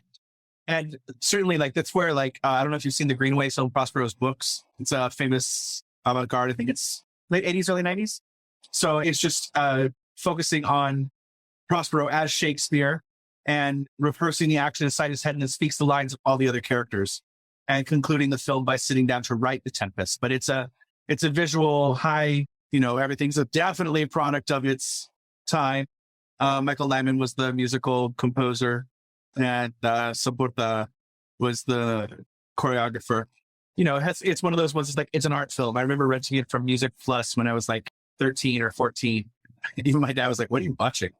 But I remember specifically, and I was obsessed with aerial changes between a boy, an adolescent, and a youth, and a voice singer. And these are representing classical elementals. The list of Prospero's books is 24 books and is reminiscent of the lost books of Epicurus. A book of water, book of mirrors, book of mythology, a primer on the small stars, an atlas belonging to Orpheus, a harsh book of geometry, the book of colors, the anatomy of birth, the alphabetical inventory of the dead, book of traveler's tales, book of the earth, the architecture of the music. 92 Conceits of the Minotaur was always this It's like, someone must write this book. So yeah, Book of Universal Cosmography, The Lore of Ruins, Autobiographies of Pasiphae, Semiramis, the Book of Motion, the Book of Games, and 36 Plays. It's book 24. So for me, there's something interesting here in the sense of like, if it's being held up as the greatest of actors' parts, right? Like there's something, and if you're also a child of the 90s, then you're going to quintessentially hear Lorena McKennett's version of the final soliloquy, right? Now my tribes are all overthrown in wild strength. I have mine own. That speech, let your indulgence set me free. This idea of, it brings in again the notions of the repertoire and how a play is performed many times. This idea of magic and acting, the parallels there of infelicitous performance, as it could be called by Austin, of like acting itself is infelicitous. It is not genuine. The person who is married on stage is not married in truth. And therefore there is something inherently perverse in this, in its mimicry of life. And yet at the same time, the actor and the performer and the person who's like, but it is so much truer, right? This is truth with a capital T, and just a magician. It's true beyond your particular individual experience on it. Yeah. And certainly, like, I think there's something too of, if you have seen the Tempest, which I do think there's something also in the idea of it being the Tempest and not a Tempest. And therefore the Tempest marks the storm at the beginning either as the most pivotal, important thing, or that the Tempest is something else other than the storm that lost them all. And that's fascinating to me. Not a Tempest and its aftermath, but the Tempest.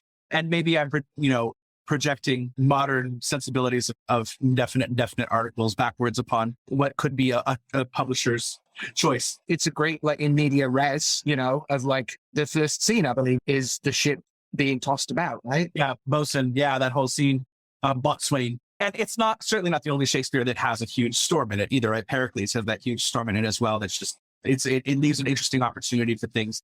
But this idea of the magic and it is interesting that this play, which is quintessentially one of the most magical discussions of Shakespeare, along with maybe Macbeth and Midsummer, right? There's some mentions of like, English folk tales in John, but like, we're talking like, those are the pivotal three: witches, a magician, and fairies. Like, that's the good shit. And love. Everybody remembers Romeo and Juliet, but like, that's something different. The apothecary is not the wizard there. The thing you mentioned about like, it's not the only Shakespeare play without the storm. It's really interesting because, the super big man, is it still pathetic fallacy if it's like, the thunder at the world being turned upside down, that like nature has been subverted by mankind's lust for power and the wrong king is currently in charge. And so the world is responding by kind of like losing its shit in various ways. The tacks on the sky are coming out and the nails no longer hold it and things are starting to heave and break, because something else is at odds with nature. This is interesting because, again, it feeds into the playwright as magician or Prospero as the playwright as well as the actor, because like, this is an example of it not just being a deliberate play, a deliberate storm in a play because the writer wrote it and because this was meant to express some, it was meant to instantiate some dramatic truth or encounter. It's literally the diegetic actions of the wizard in the play as well. I do have the flash of curiosity there of like, again, the admonition, the right one should not start the geomantic oracle if there is foul weather outside, that this shows that the earth is not in a receptive state to things going on, that the animal mundi is otherwise not listening or not talking or is already talking, and the signs are there. Right, which is harder work, more static, more robot voice on the Yeti connected up to the oracle, the blue mic Yeti, Yeti, right? Connected up to the oracle, that you just like are going to have to shout louder. It's not in my experience that storm-tossed geomancy shields are deceiving in the same way that a chart that should be halted by Rubius, in my experience, is often not just inaccurate information, but like the advice that's going to make things way worse. It doesn't have that quality usually, but it is harder to get definite hits for sure. A storm tosses that it creates static or interference or noise against the signal. Which, if we're going off of the idea of sand cutting, then of course rain means that your markings are not going to be preserved. Yeah. And is it so simple a term? It is never so simple a thing ever. But the practicality is such a beautiful thing sometimes of like, well, then we can justify the practicality later in cosmic ways, but it is also a practical piece of it. Yeah, it's hard to count the marks you've made in sand when the storm is kicking it in your eyes. Yeah, I don't think that's unfair. And even if we're going to get speculative about it, I have time for Sam's stuff. Our good friend Sarah Watt over. You'll be happy to know you have time. I have time for him. I on occasion, but I do. No, I had time to think about. I make time to sit and think about his proposed. I don't think it's. I would need to check with him whether he's proposed this or just found a bunch of articles about possible proto-histories of Ramel and of the sand marking, maybe in the, not just of the flight of birds, but when birds land in the sand and what markings they leave behind before they take off again. And so again, we may have a very practical thing if that is the root of it, of some kind of memory of, you don't get a lot of birds landing in storms. And certainly a lot of these early divinatory oracles are shorthand for such natural observances. Of like, how can we manipulate the capturing of this event in a way that nods to those occurrences, or the notion of like the diviner, the augur as someone who can control the fate as well, right? That old concept of by changing the sign, what have you changed by telling the client or letting that be spoken of instead, or the priest who is hired to throw white doves in front of the augury window during a public assessment of a king's virtue or trial. So how often those markers of like, what was I talking to? I talked to Brandon Weston about finding particular animals in trees being an augury sign. I think it was something about like coming back from having done the work, you can do various auguries to determine how the work is going, kind of thing. And like finding particular animals in trees is often seen as a sign that there's been complications with the work and it may be blocked, or again, it's more complicated than that. And so it's like, so does that mean people throw animals in trees to make blockages to work as well? Like, because again, as soon as there's a thing, there's what you can do with that thing. As soon as there's a bad influence, you can also ask about, well, I'm going to try and redirect that influence. Yeah. Like we just need to see doves. The cap just needs to be black for that hair. Great. Let me go find the shoe polish, Yeah. You may have killed the disorder of the female Leviathan, but the male is going to pop his head real quick. Right. I'm not just a victim to fate's tides. I also make the weather sometimes.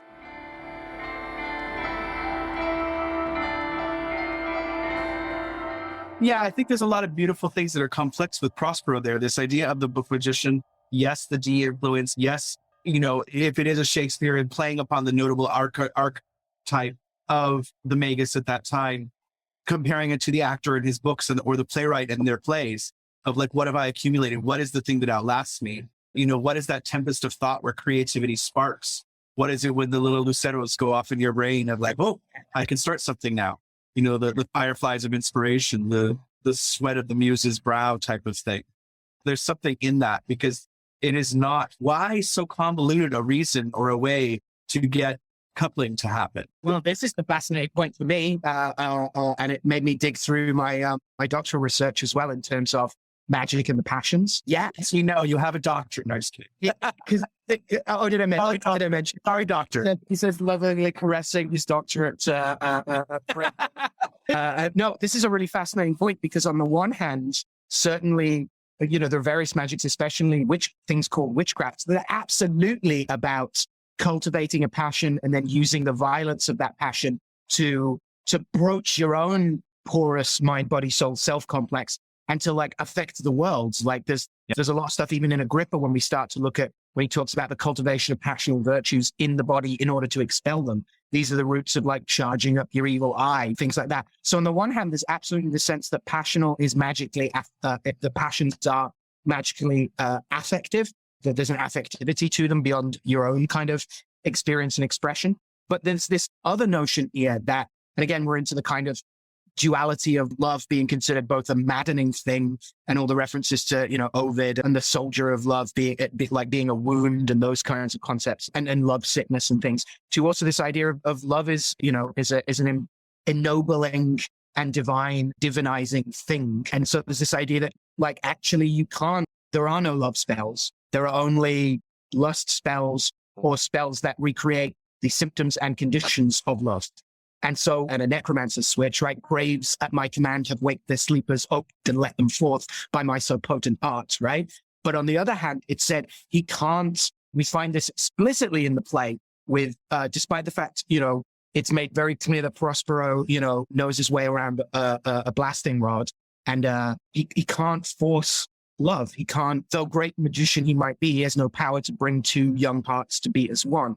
In the planting of love, he says, Ariel beats old god Cupid all to nothing, for it is through some witchcraft of his that Ferdinand and Miranda are surprised into a mutual rapture. And this really puts me in mind of another kind of later early modern playwright, Thomas Middleton, and his play The Witch, which I found out from a good friend Cadmus's talk at the Salem Witchcraft and Folklore Festival this year. There were songs from The Witch that were actually used in certain versions of, in certain renditions of the Scottish play, interestingly. Yeah. But the titular character in Middleton's The Witch, which, by the way, has a bunch of extracted names of demons and invocations and ingredients from Scott's Discovery, chalk one up for that team.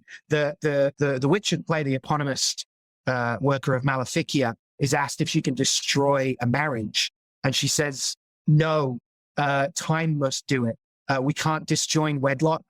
'Tis of heaven's fastening. Well, may we raise jars, jealousies, stripes, and heart-burning disagreements, like a thick scurf o'er life, as did our master, the goat of Mendes, upon that patient miracle. But the work itself, our power cannot disjoin, right? These stirrings of jealousy and strife and things like that, and hate magic and the curse work of generating arguments can be done in order that the marriage might fall apart. But there's no wishing stone spell to just make a marriage not exist anymore, right? There's all sorts of direct realms of emotional manipulation that have an expressly passional basis, but you're not just conjuring the result out of nowhere. You work towards your goals by these occult and interpersonal strategies. And so that's partly what I see in terms of the merry dance, beyond it just being a play that you want to sell tickets to, in Prospero's having to construct this, elaborate rom-com about it all. There is a couple of things come up with that, because there's also, if you're going to talk about the notion of marriage and, what God has joined, let no man rent asunder type of mentality, you're also coming up on one of the pivotal things that divides England from the rest of Europe, which is the issue of the creation of the Church of England over divorce. And the idea that a man could say, I'm no longer married to this person, which is just interesting to work in. Of course, it makes sense that there would be an internalized propaganda necessary to espouse why that certain things are sacrosanct, unless we decide we don't need it anymore. But it's also what I remembered was the parallels, perhaps I'm popular to bring this up all the time, but why not, of the magician from their books and the amassing, appropriation, misappropriation, and hoarding of information, which might be confused with knowledge, which might be confused with wisdom, as well as the playwright and the living many lives through their characters, or actually highlighted parts of lives that are incredibly crafted and designed to illustrate a propaganda. Remember, it's only propaganda if you don't agree with it. And the notion there of Sycorax and Caliban being commentaries, or at least illustrations of an attitude towards colonization and towards non-Europeans on these islands. That Sycorax is banned from Algiers, the mother of Caliban, and goes there, and Caliban is by right the owner of the island. For what reason? Because Sycorax was the most powerful being on that island. There were other beings there, including Ariel, who's from a cloven pine, and Prospero's way of keeping. I mean, that's some shifty shit, right? The way of keeping someone in your service is to remind them how badly their previous master treated them. I don't have to treat you well. I just have to treat you better than your former master did. There's simply the master's tools, not only not dismantling the master's house, but very often building it again. The notion in many systems of even having a book of magic is a form of initiation, right? Because now you have the potential to do the things that are in the book. So, the idea that you shouldn't even read certain books, it's not good for you to open them or to touch them. It's not good for them to be free in people's hands. Yeah, it's just something, the parallel that if the actor, the playwright, and the magician are all being paralleled here in Prospero, that the reliance on the understanding of, or the colonization, the commodification of knowledge that happens with books is quite interesting. I own this thing, that even the danger of books is interesting there too. And we see that with there's a lot of ink spilled about what kind of take this is on magic and what kind of commentary it is on power. It's interesting to me that the magic circle of the play, of the events in the play, of the magic of Prospero is closed with returning the books that contain the means to raise the storm to also themselves be drowned, like returning the sea's power to itself in some way, or denouncing that diabolic influence and power that you previously wielded. And similarly, Prospero is a John Dee-like figure, or at least heavily influenced by, or at least equal parts Dee in Shakespeare and some other mythical thing that Sycorax is a Medea-like figure, which is an interesting figure in the sense that like the aid is sought while it's useful to us, but when she has her own will, how dare she? And similarly, to have Miranda just this, right? The name itself and its application to seeing, to looking, the gazer.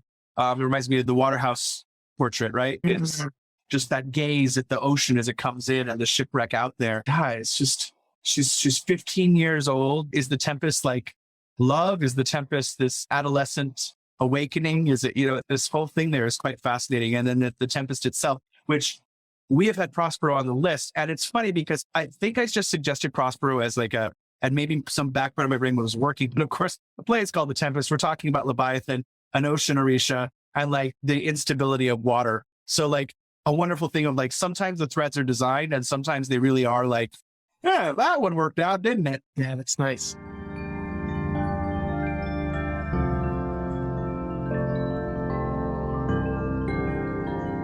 I think this does open up quite organically to the notion of demon magic, or as we like briefly chatted about in the Bard of like why this might be something to talk about is like demonization itself to other something, the importance of putting yourself in the position of authority in many forms of magic, of citing the ancestral lineage, the magical lineage that links you to the one God, that links you to, an ordered place in creation, that you by your recitation of your prowess, your place, and your rank are in fact slaying Leviathan again in some way.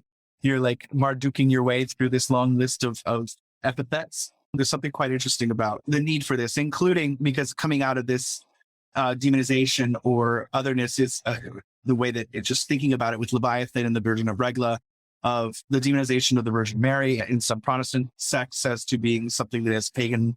It's, the tapestry of it all and its survival of ancient pagan religions, very obviously, or rather a continuation and embracing of what perhaps was just fine to begin with, adding some Jesus salt to the mix.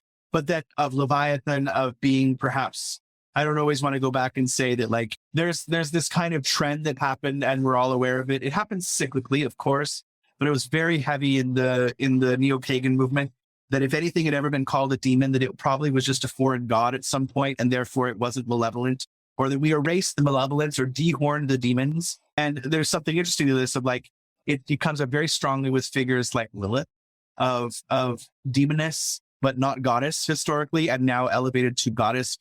We're like, she exists in so many cultures in that area, and she's not necessarily ever a good thing. Now, I have my own takes on Lilith, that's not to the point, but as a popular example of Leviathan as a thing, like, are we harnessing the power of Leviathan? Like, what is it exactly that, what are we hoping to do with Leviathan when calling? Because he is in demon lists as well. Of what exactly is it just knowledge and conversation with the deep?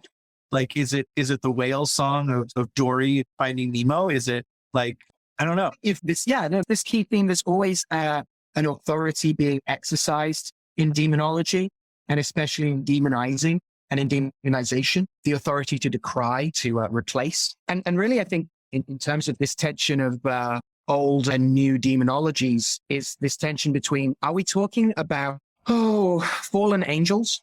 Are we talking about something that has been corrupted or was meant to do a good thing and didn't, or went wrong, or mutated from the blueprint, or the battle plan that didn't survive contact with the enemy of the real?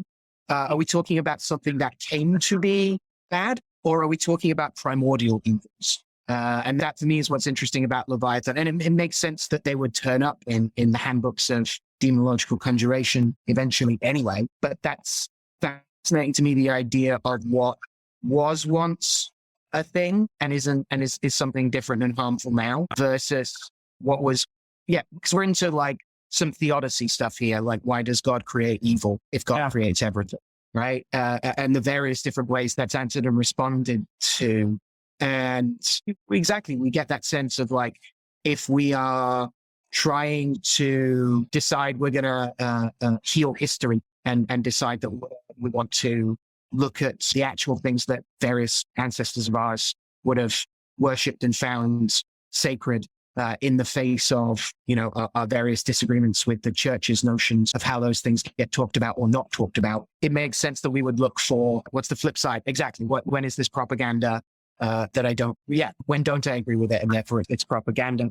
And it's a thing I harp on a lot about in terms of, looking at specific demon lists and things. And some of these, yes, are absolutely, we have remnants or memories or reimaginings of Astarte and things like that. But we also have some pagans had demons too, right? Like, and some stuff is some things are just a murder spirit. And like, or maybe, just as unfair, but like are a murder spirit and are like about murder, whatever the name of God that you have on your lips to try and stop them murdering people you don't want them murdering. Like that not all of these, these spirits in the bad, that the church is called bad, weren't necessarily good either. We commit another fallacy and another way in which we allow someone else's doctrine to inform how we engage with things and what we expect to happen and the dangers we may put ourselves in. But just say, it must be the opposite of that. It should not be a maxim necessarily. The enemy of my enemy is my friend. Right. More than one thing can be wrong. But in the spirit world, yes. Yeah. Every gangster movie. And again, like that's the, the comparisons of various like spirits that are considered bad as like gangs is interesting, whether you're talking about like various fairy traditions or demons or whatnot. Yeah. Every gangster movie tells us there's normally like at least 4 different factions all trying to get their ends away or get their pound of flesh. Yeah. Absolutely. So there's, in all of that, I mean, you bring up the complexities, right, of like witchcraft being invented as a political crime in the first third of the second millennium Common Era, and like its evolution into what is now perceived of by the 20th century of like being just a demonization of pagan ways. Like it was actually the excuse they used to steal property. But then it became more than that, as is what happens when you open source anything and use it as the propaganda that you used to. Then it's going to fall into the common hands and people are going to do what they want with it.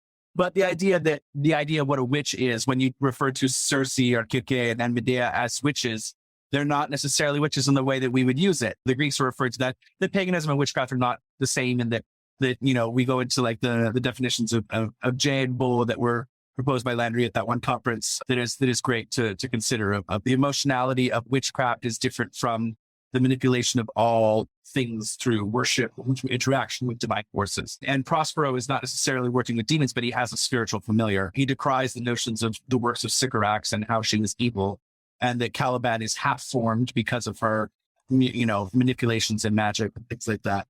But at the same time, this demonization, he's doing that to he's demonizing Syncretic and Caliban, or Syncretic so that he can keep control of Caliban and keep control of Ariel. And that even in this process of what we're doing, that the nubbing of the demon's horns, just the notion of, I'm not trying to say pomposity, but it's, reading the lists of the litanies of lineage that give you the authority to cast the circle and that type of thing. It looks weird, except that, we do the same thing in ATRs by reciting the lineage of like our own descent of Force and Ashe and like things like that. I don't know how, there's something I'm trying to figure out how to say with demonization here of it is not enough to modify the value center. When trying to replace it, when trying to demonize it, that must also fit a need. There has to be a reason as to why the demonization is working. It's not just, again, in the same way that synchronization happens through a community's interaction with the greater forces of something exerting itself, that perhaps here demonization is something similarly so embraced through the open sourcing of this type of thing, how witchcraft evolves through a relationship with people who are afraid of witches, who are also afraid of being hunted as witches, that the procession of the statue both reifies the existence of the deity and recreates the existence of the deity at the same time.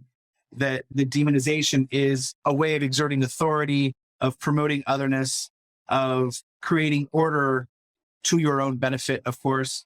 There's also the kind of more Irish than the Irish factor of like converting from one tradition or religion to another. Then there is often an ostracization and demonization of concepts and deity forms and forms from that other tradition that is not shared by people who are born into the tradition that person may have converted to. The zeal of the convert played out in approaches to spirit interactions. Yeah. I also think the worth mentioning under like this concept of demonization, demon magic, of othering, of the kind of especially the modern notion of the psyche and the demons of the mind, the emotional realm and the mind and the mental realms, that like somehow it has turned into, in a very interesting, it's evolved from Solomon bound these demons to each of us must bind them in our lifetime.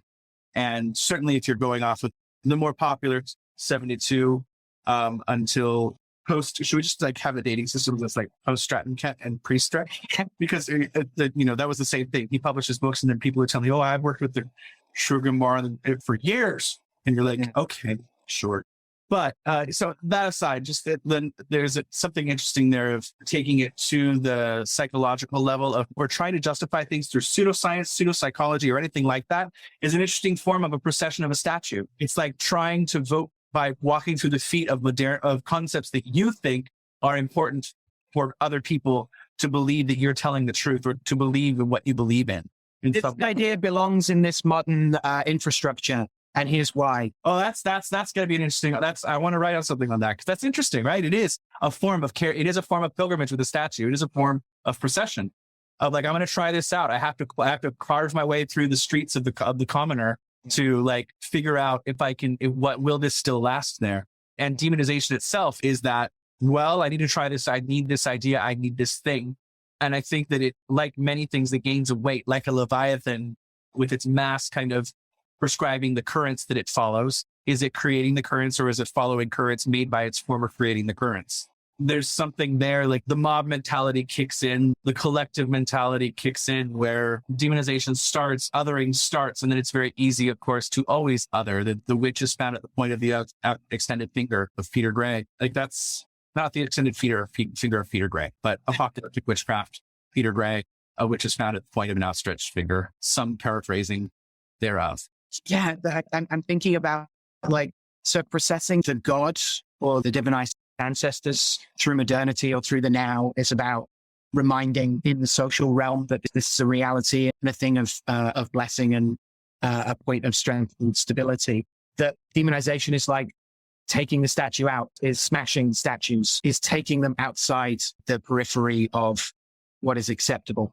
And that also as a concept is interesting to me in terms of putting it into the wilderness and onto the heath again allows the heathens to get it back and allows those in the night and the demimond of that which is pushed out and pushed away to find another kind of underground. Was that Nietzsche that proposed that like should the Norse gods be interacted again, that they should be quite feral and might need to be tamed again to be something that was capable of not hurting us because they had been run into the wilderness? I haven't heard that. That's interesting. Yeah. I feel like it's a Nietzsche thing, but luckily we have enough people to nerd rage at me and tell me I'm wrong. Yeah, quoting is not my strength unless I've prepared it. We can check that. Yeah. No, that's interesting, right? Yeah. God's gone feral as a different God themselves are not removed from the time-space continuum. That Odin in the 80s is Odin in the 80s. Right. The fingerprints of now again on the wax and energies of the past. He's got much better musculature by the 2020s. Right. He's really worked on himself.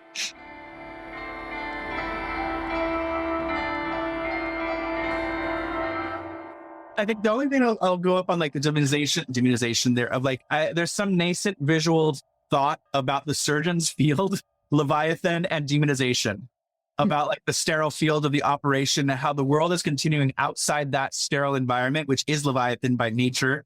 And that yet if it reaches in, it will destroy the order that has been so maintained in that way. And that the demonization in that sense is healthy for the patient, of like the otherness of like, we must contain things both outside and inside in order for this surgery to become a success. So it's one of those things of like, is it direct parallel? I hate the conflation of like, just because something is magical or feels like magic does not mean it's magic. Like smelling pumpkin spice on a winter's day is not, I'm sorry, Insta, TikTok, witch community. That doesn't mean it's magic because you feel good. Now it could be with intent, but like passive observation of your own sensorium is not necessarily magic. That should be the start of a practice. but that's something different. That's a different thing. But I don't think it's not sufficient to magical practice. Yeah, so I'm not equating like bacterium and infection with demon necessarily, but in a case where like identifying the problem, containing it, allowing it to exist in its own environment, but then saying it cannot be in this space at this time might be an interesting way to understand even like the Mexican Satanists of like, this is useful and I need this thing right here, but I don't need these other things. Something, or Mr. Bailey, I know you're out there somewhere explaining to us for high school auditions, like sometimes a recipe calls for peas, sometimes it calls for carrots. Some of you are peas, some of you are carrots today, and the recipe's calling for peas. So it doesn't mean I don't like carrots. It means I might need you guys to do other things. But it's just that thing of like, selectivity might make the demon. Selectivity might make the saint. Usefulness might make the demon or the saint. But then how much further do you take that? If something is once bad, is it always bad? If something is once good, is it always good? What are the tools we use to work with those? What are the modalities that we're into? What are the boundaries we put up or don't put up? What accommodations do we make? How do we flow with things? And how do we, dam those tides sometimes? Damn. Yeah. So in that way, like if it's good for the goose, what's good for the gander? And the opposite here, what's good for the gander, the Hierophant, what changes it when it becomes the goose?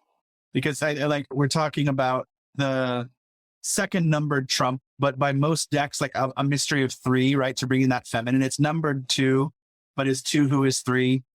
And especially the Rider-Waite famous image of the lunar crowned garden of pomegranate, Sephiroth tree behind the Masonic columns, or the temple's columns of Boaz and Jachin, a little very American Masonic pronunciation there. And in that very virgin of something apparition of literally on the crescent moon with the Torah scroll in her lap, half in her cloak of her right side. So she's keeping it close to her heart, away from the opposite, Jesse, stupid idiot, stupid baby, of keeping it away from her heart, which is interesting. And then the weird equilateral cross over the chest. Who doesn't want this pseudo-Egyptian lunar crown though? Because that's just really gorgeous. And again, that being the benchmark of like a light in the darkness, and also, a whole host of Virgin Marys and Isises and Brides of Christ and Holy Mother Churches and Junos and Shekinahs. Yeah. So I was talking to Jackie, fabulous owner of the Cauldron Black, about tarot and about the High Priest the other day. And she remarked that like she loves it when it comes up, had all sorts of particular things to say about it as a modifier as well. And in the nature of these things, we look at the card and we go into its mysteries a lot, but we also often try and remind ourselves at least like we should also understand what it is in concert with other things. And she was pointing out that like it can mean many things, but if it's coming in a sequence, that she often reads it as a sternness to the next thing that's about to be looked at.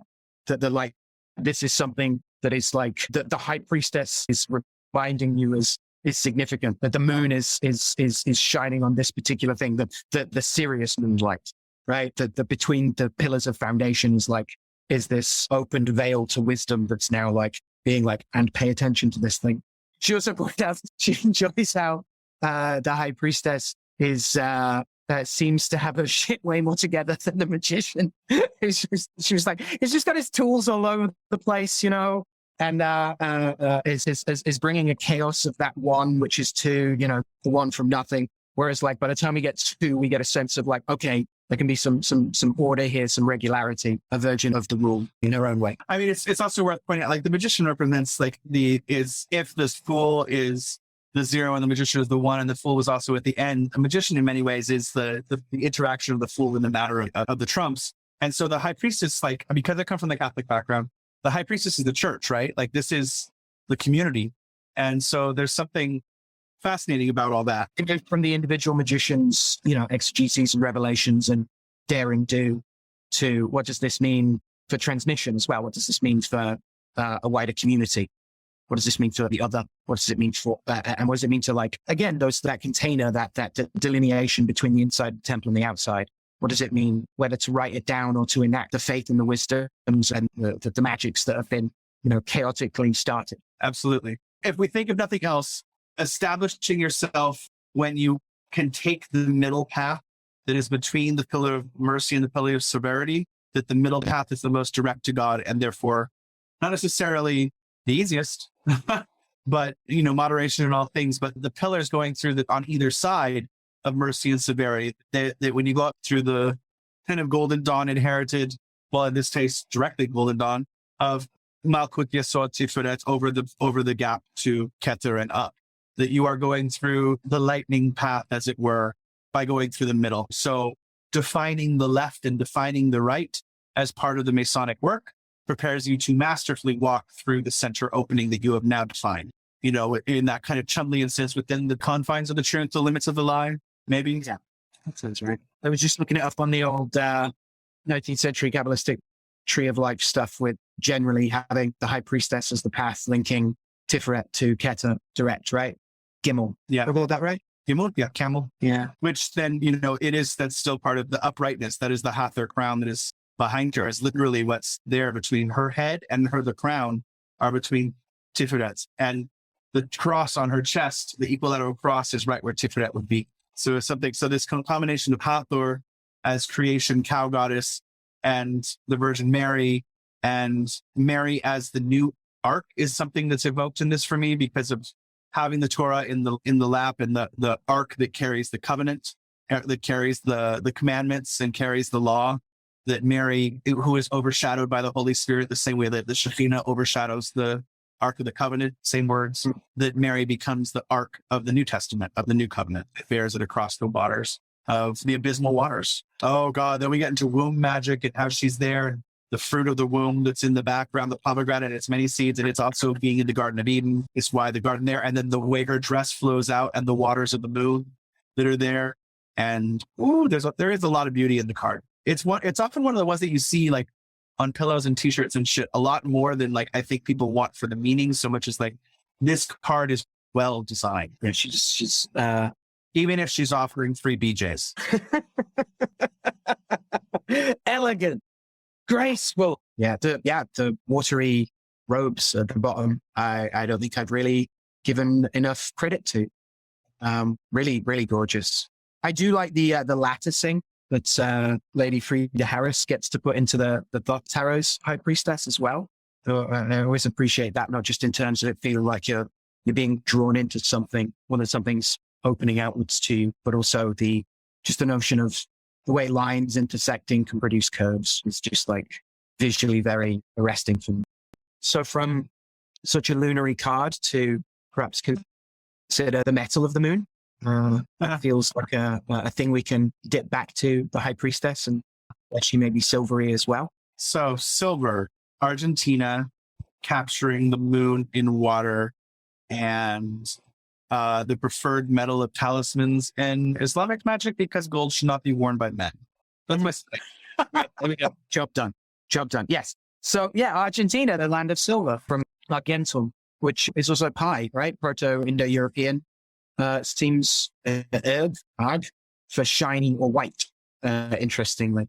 And I've been nerding out about heraldry again. And so I've been thinking about when white is silver and when it's white, and when silver is silver and when it's white, in terms of being a metal as opposed to a tincture technically, but therefore being used to separate, not having.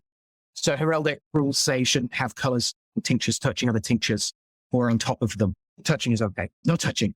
But if you want to have a blue lion on a red field, then it needs some metals in between that, some white or some yellow or gold or silver. And various countries disagree about the place of black lighting and things like that, or look the other way for it. But yeah, immediately thinking about white as a luminous metal, we think about gold as the solar metal, which is like so connected to light, obviously, for the daytime. But this idea of another light metal, not in the sense of how much it weighs, but in the sense of its luminousness. Yeah, I think silver is one of those things it's hard to believe we haven't discussed it before. And it's both there's so much lore, and also it's like it can be summarized fairly succinctly, right? It's an interesting. Right. Yeah.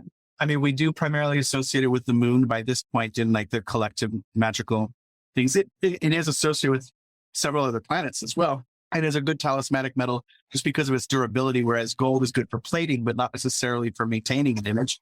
The notion of silver tarnishing in the presence of sulfur and its fumes, and this, of course, using like an early detection warning for demonic presence, gives rise to things like the mercury dime or silver rings or silver against werewolves and vampires, who used to be the same thing, as is my understanding. But the uncanny ability of silver to capture the moon's rays and to literally draw down the moon in that way. I don't know if literally is the right word there, figuratively draw down the moon. I would love to see it literally drawn down though too. But it's funny because I've heard so many people use the same folk magic of, oh no, a silver coin in a bowl of water under the moon's rays, and then cover it before dawn. And then some people expose it to the sun again, but it is always a silver coin, as highly quality as you can get it. And if nothing else, and you need the water, you use a dime because it's silver colored. But what's interesting about that is every single person who tells me it acts like it's some big secret that only they or their specific folk magic know about. And it's happened like 6 or 7 times. And I love that that's the guarded, protected knowledge of, like, that's how we make lunar water. And I always emphasize, thank you so much for sharing that. Because like, I'm fascinated that I'm always like, maybe something's different. Nope, it's still the same thing. But a bunch of silver. It's so like, because the things, sometimes you guard secrets because they're super complicated, but sometimes you guard things because they're really simple. Like, and maybe there's something to that, like letting you in on the thing, and it's considered a little more like, a trade secret, precisely because it's so practical as well. Not just simple, but like practical. It was interesting to know in looking at some of the modern uses of silver, just to bounce back and forward about the links again, like all of the, like you put it really well. Like there's so much silver lore, but it's also like, funnily enough, pretty neatly like organized in terms of like goes back to the moon, goes back to light, goes back to water in some way. And so thinking about those themes was informing my confirmation biases in terms of just noting like, silver being used in solar panels as well as like water filtration. It's a color in stained glass. In terms of its, as well as the silver compounds in X-ray film and like and some photographic film, as well as like obviously like specialized mirrors, as well as window coatings as well. And then like it's a conductor and it catalyzes chemical reactions and things. So there's a sense, so that's a little different as well. That's like the tides of the moon, changeability, the dynamism of lunary things there, the Ripley nature of them kind of feels interesting in those lights. And also as a balm, the moon, not just as the maddening thing, but the still of the night that holds us. I think it's Carl Sandburg, a friend for the lonely to talk to. There's that balm and that soothing nature in terms of, what was I looking into? Like bandages and dressings and catheters and other medical equipment also having like this disinfectant quality against like microbiocides and stuff. Also have like silver nitrate and other silver compounds in them. Well, I always remember that. Oh God, it was listed on several websites, including Adam McLean's back in the day, of planetary metals that occur naturally in plants. So, there's a ton of lead. There's a great amount of tin, iron as well. Gold, doesn't occur naturally in any plant. Lots of copper and even a few mercury. I think like not 10, but not 5. Like this, I'm going off of visual memory here. But I remember specifically that it's a type of tomato and a type of oak, I think red oak, that contain silver. And I always think about kind of like the tomato's the fruit, but like it's also a nightshade and like the weird, because then it gets like the fruit is the Venusian and like the nightshade is the Saturnine. I was like, but somehow that's the one that contains silver. And like, the way your brain tries to wrap it around the actual physical exemplar in nature as like, well, what does this mean? Whereas like, there's no way people necessarily knew these plants unless it was large amounts. But like that you get a type of tomato and a type of red oak, both have 1 part per million of silver.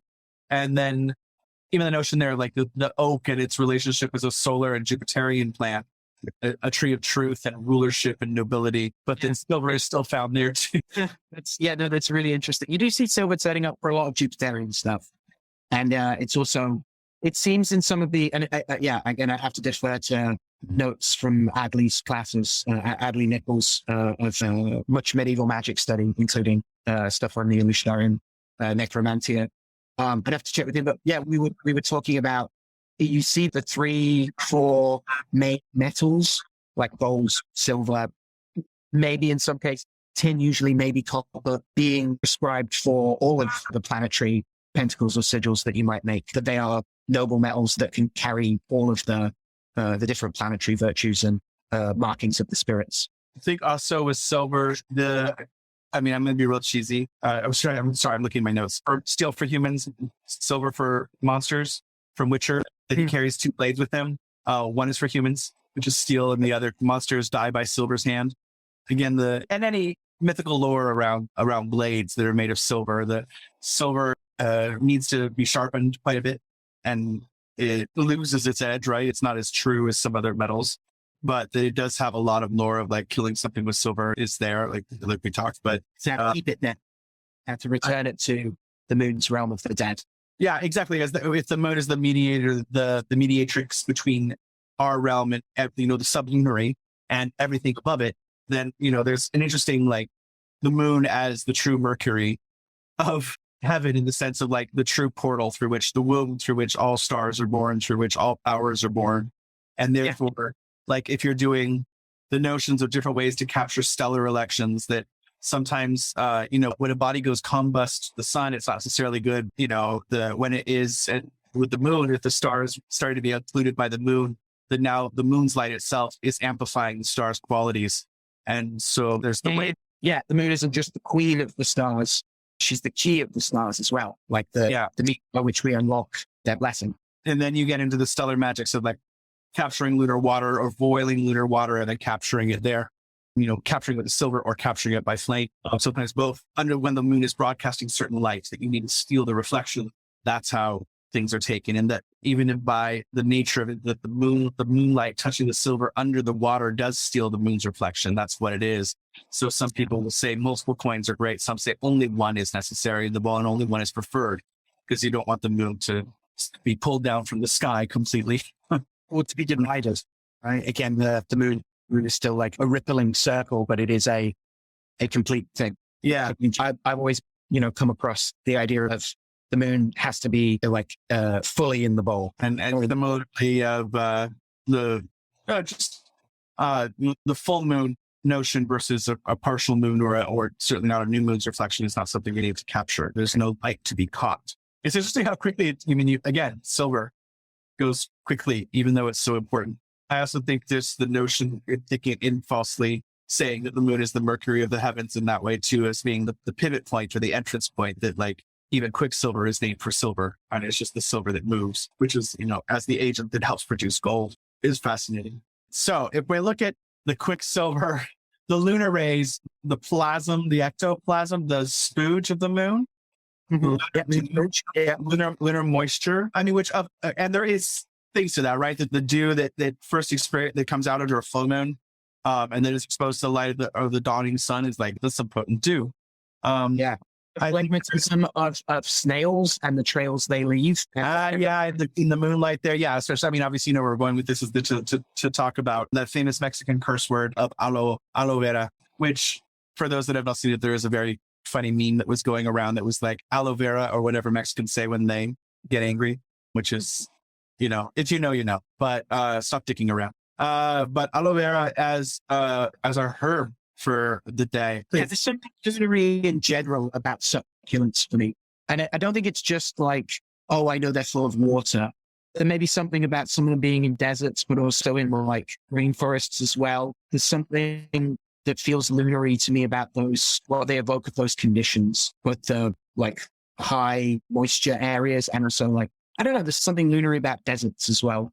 Like for me, like thinking about, I don't know, maybe thinking about like the surface of the self or something.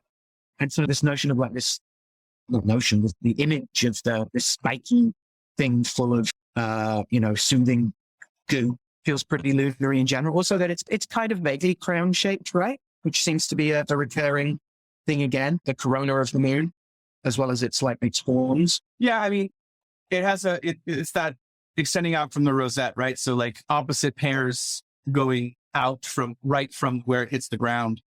There's something there. I will say that one of the most frustrating things in trying to gather lore on this is to have to go through the first 40 pages of Google, where unfortunately so many people conflate aloes wood with aloe vera to the point of sheer ridiculousness, and saying that the Bible probably refers to this specific species of aloe vera there. You're like, I hate that the misinformation is just being passed around like this.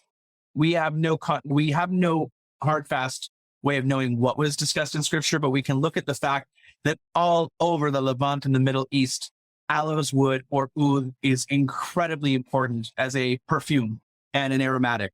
And to aloe vera and its relatives, close relatives, do not have any specific scent. They have a goo and a very slight watery scent that is reminiscent of bad 90s rain incense.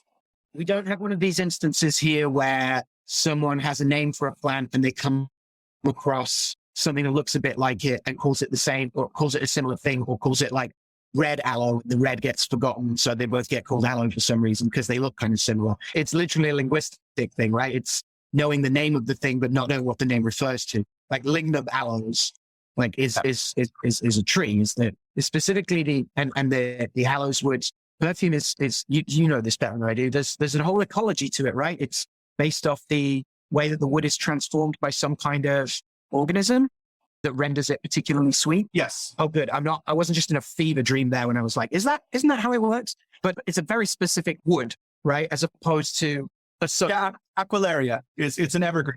And so it's more of a huge ass industry around it. And there are plants that smell like it or it's mixed with it. But the Aquilaria tree is susceptible to natural fungal attack. And then there is one that they do that is a forced fungal attack. And so there's two different qualities of aloes wood or agar wood from that. And like the Chiara is the highest quality, right? So there's the different colors of green, iron, purple, and black. That's aloes wood specifically. And that's just because I'm a big oud fan. I burn a lot of oud. I wear a lot of oud. And I try and find more and more places that are hopefully getting it ethically, because it's really hard to know unless you gather it yourself. But I do love the smell of oud. I am also a big fan of aloe vera.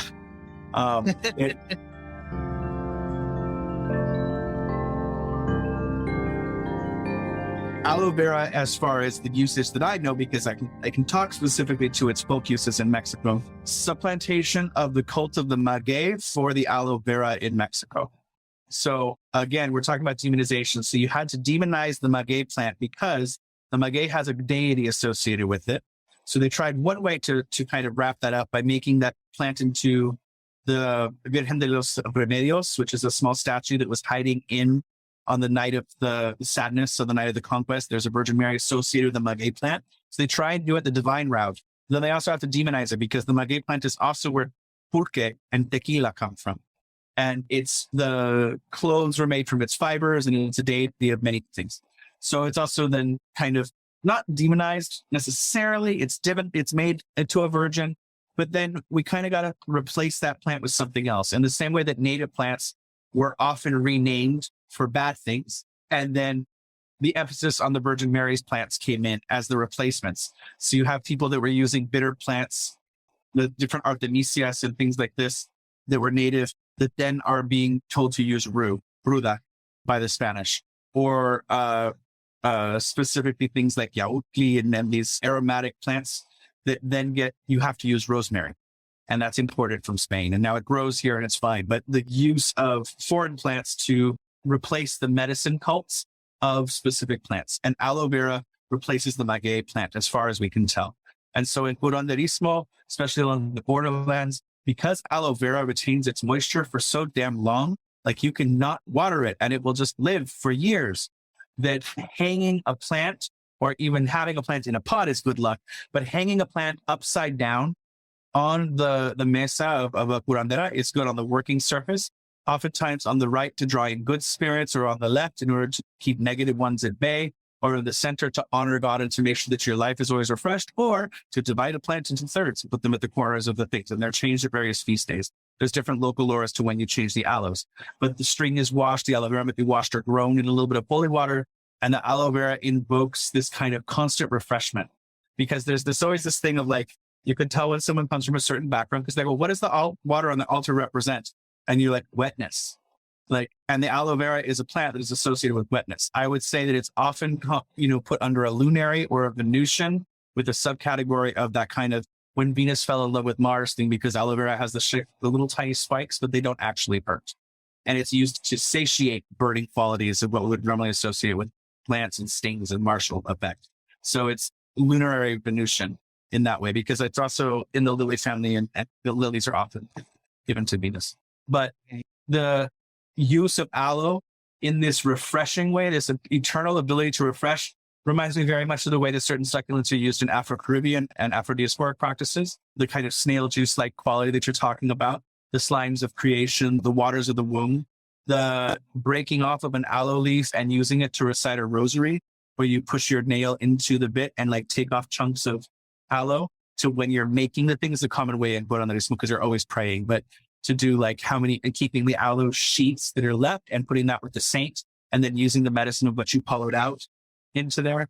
But aloe rosaries were common, and then rubbing the aloe over you, rubbing a saint statue with aloe, and then rinsing it with holy water, and using that as a bath for someone. Aloe is a very beautiful, simple plant. It is used to relieve constipation. It does cause your fluids to move. If you take too much of it, it will cause extended diarrhea, which is not good. And generally, like old fight, remember, it's a 3 and a 10 thing. That's a common rule. Don't use it for over 10 days if you're applying it to yourself, because it will give you not permanent. It will have an imbalance that is really hard to reverse, and over 3 days for children. But other than that, aloe is just really pretty, right? It's a very common houseplant because it's hard to kill. Something of the lunary eternal, right? The silver in the night that might come and go, but represents an ongoing cycle, that it's balanced between the lands of the living and the dead, and therefore have balance in the, I like that it's specific. Yeah, I like to say has that Venusian quality of balancing martial problems. Venus substance to martial problems, accelerates healing process for some burns, right? Like first and even second degree. It's funny that like even sunburns, right? Even sunburns are martial in their nature, in their affect. Yeah. Even though they come from the sun. And so that's like the luminaries find their way into a variety of antipathies and sympathies. Yes. The effect is still a martial one of redness, of rash, and sensitivity, of itching, of discomfort. Yeah. You find the use of it apparently we have records of the ancient Greeks and Romans using it to beat wounds specifically as well, apparently. I mean, beating is a lovely thing because it's soft. The spikes themselves aren't dangerous in most cases. The difference between the giant thick one and the smaller thin ones and how that all goes, I don't know. I find it a very friendly plant. I find it a plant that, is so useful that it often finds its way into lists of usefulness for which it is not necessarily. It just feels like a doctoring plant. It is high in antioxidants, as most green things are. But I think just the notion of its prominence as like an herbal remedy, because everybody gets burnt at some point, and it truly does have a good effect on burns. So it seems like it's one of the things that like even people that don't believe in herbal medicine believe that there is something in the aloe plant that is on a chemical level that transmits its agency, to the point where like if colt's butt was like used as a symbol for the herbal apothecary, the like aloe vera becomes so associated with herbal medicine at a certain point. It's just like everybody has an aloe plant in their house at some point in their lives. It's just wonderfully universal. I also like that it's in a lot, it's a lovely garnish or margaritas or salsas, or the very silly side of it, I guess. Yeah. It's not a million miles away. You could disguise it in a bunch of artichoke and go on with that. Bake the artichoke up. It'd be delicious. It's Italian-American fodder. Do you know of like botanical disagreement or revision around like the actual category aloe vera? I mean, vera is the species name. It just happens to have so many variants past that. And aloe itself is the family because, right? So plant names, what we usually refer to as the first name of the plant is the genus. It's actually family name first. It's like Chinese naming rules, right? So, and that's what's capitalized. Whereas it's my point of nerd rage. If you are talking about plants, please don't capitalize the second letter unless it is a proper place name, which is the acceptable thing, like Chinensis or like Salix Babylonica, because Babylon is a capital. It's a proper place. But it still irks me to see it. But it should be lowercase, and most time there is a growing trend to lowercase all species names because it's just clearer, right? To know what is the species, what is the genus, and go from there. But like, it's mainly, the only thing I see really is that like the one that is called Chinensis, aloe vera chinensis, is the non-edible one, and it looks a lot like barbadensis.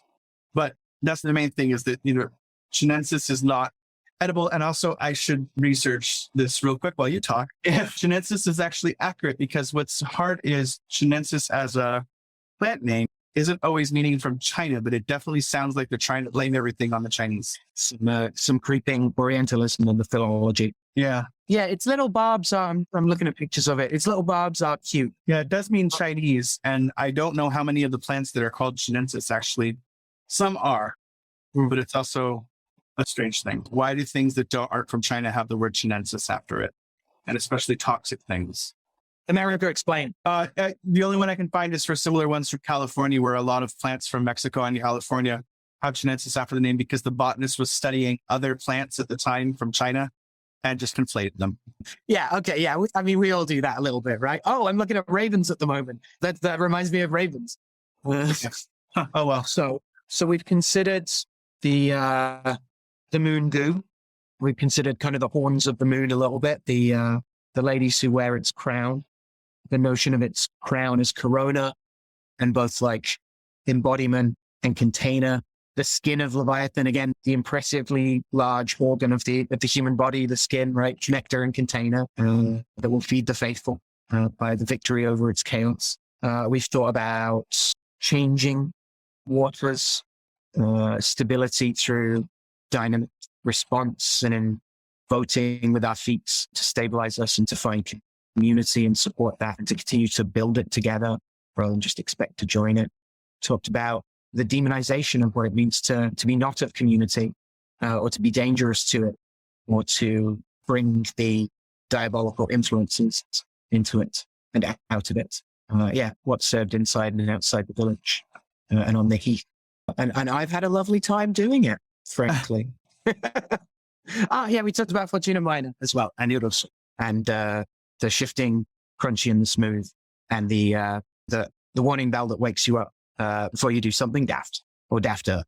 You know, and this whole thing is inspired by Virgin of Regla, Yemaya in this way. And if anybody, if you Google Hemispheric Institute and carry, it's an amazing article. I'll find a way to propagate the link to it somewhere, maybe on through the Facebook page and stuff. I'll tweet it.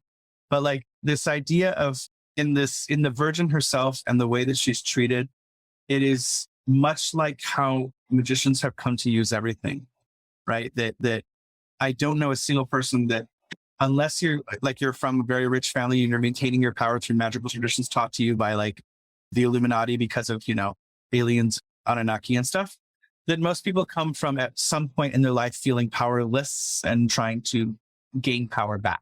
Or magic is about altering the fate of the world to at least include you in a way that you are happy about, or include your clients in a way that they are happy about.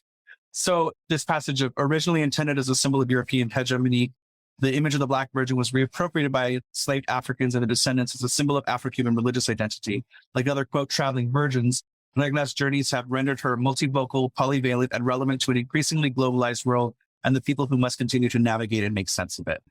I really like this concept of today on right after voting day here in upstate, and like what this is, but the voting with the feet is such a wonderful ternarian phrase that is worth coming back to. It implies an action in the world. It implies an embodied choice to do with the feet, what the mouth just talks about. And that there's something quite beautiful about that. So a little more theoretical today. I hope everybody's still with us. Hopefully we edit ourselves to make it be a little bit more flowy, but thank you, Al. That was a lovely kind of reentry and a little bit weirder episode than usual, but also just as freaking long.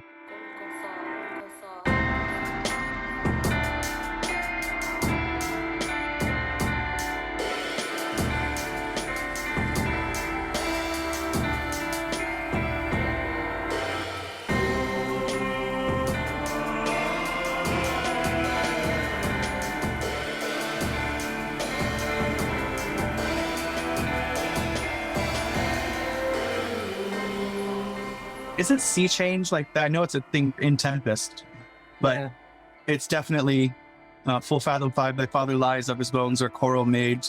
Those are pearls that were his eyes. Nothing of him that doth fade, but does suffer a sea change into something rich and strange. Yeah. May the warnings come to us all that we can pay attention and at least have some good come out of it. Cheers, everyone. Take care.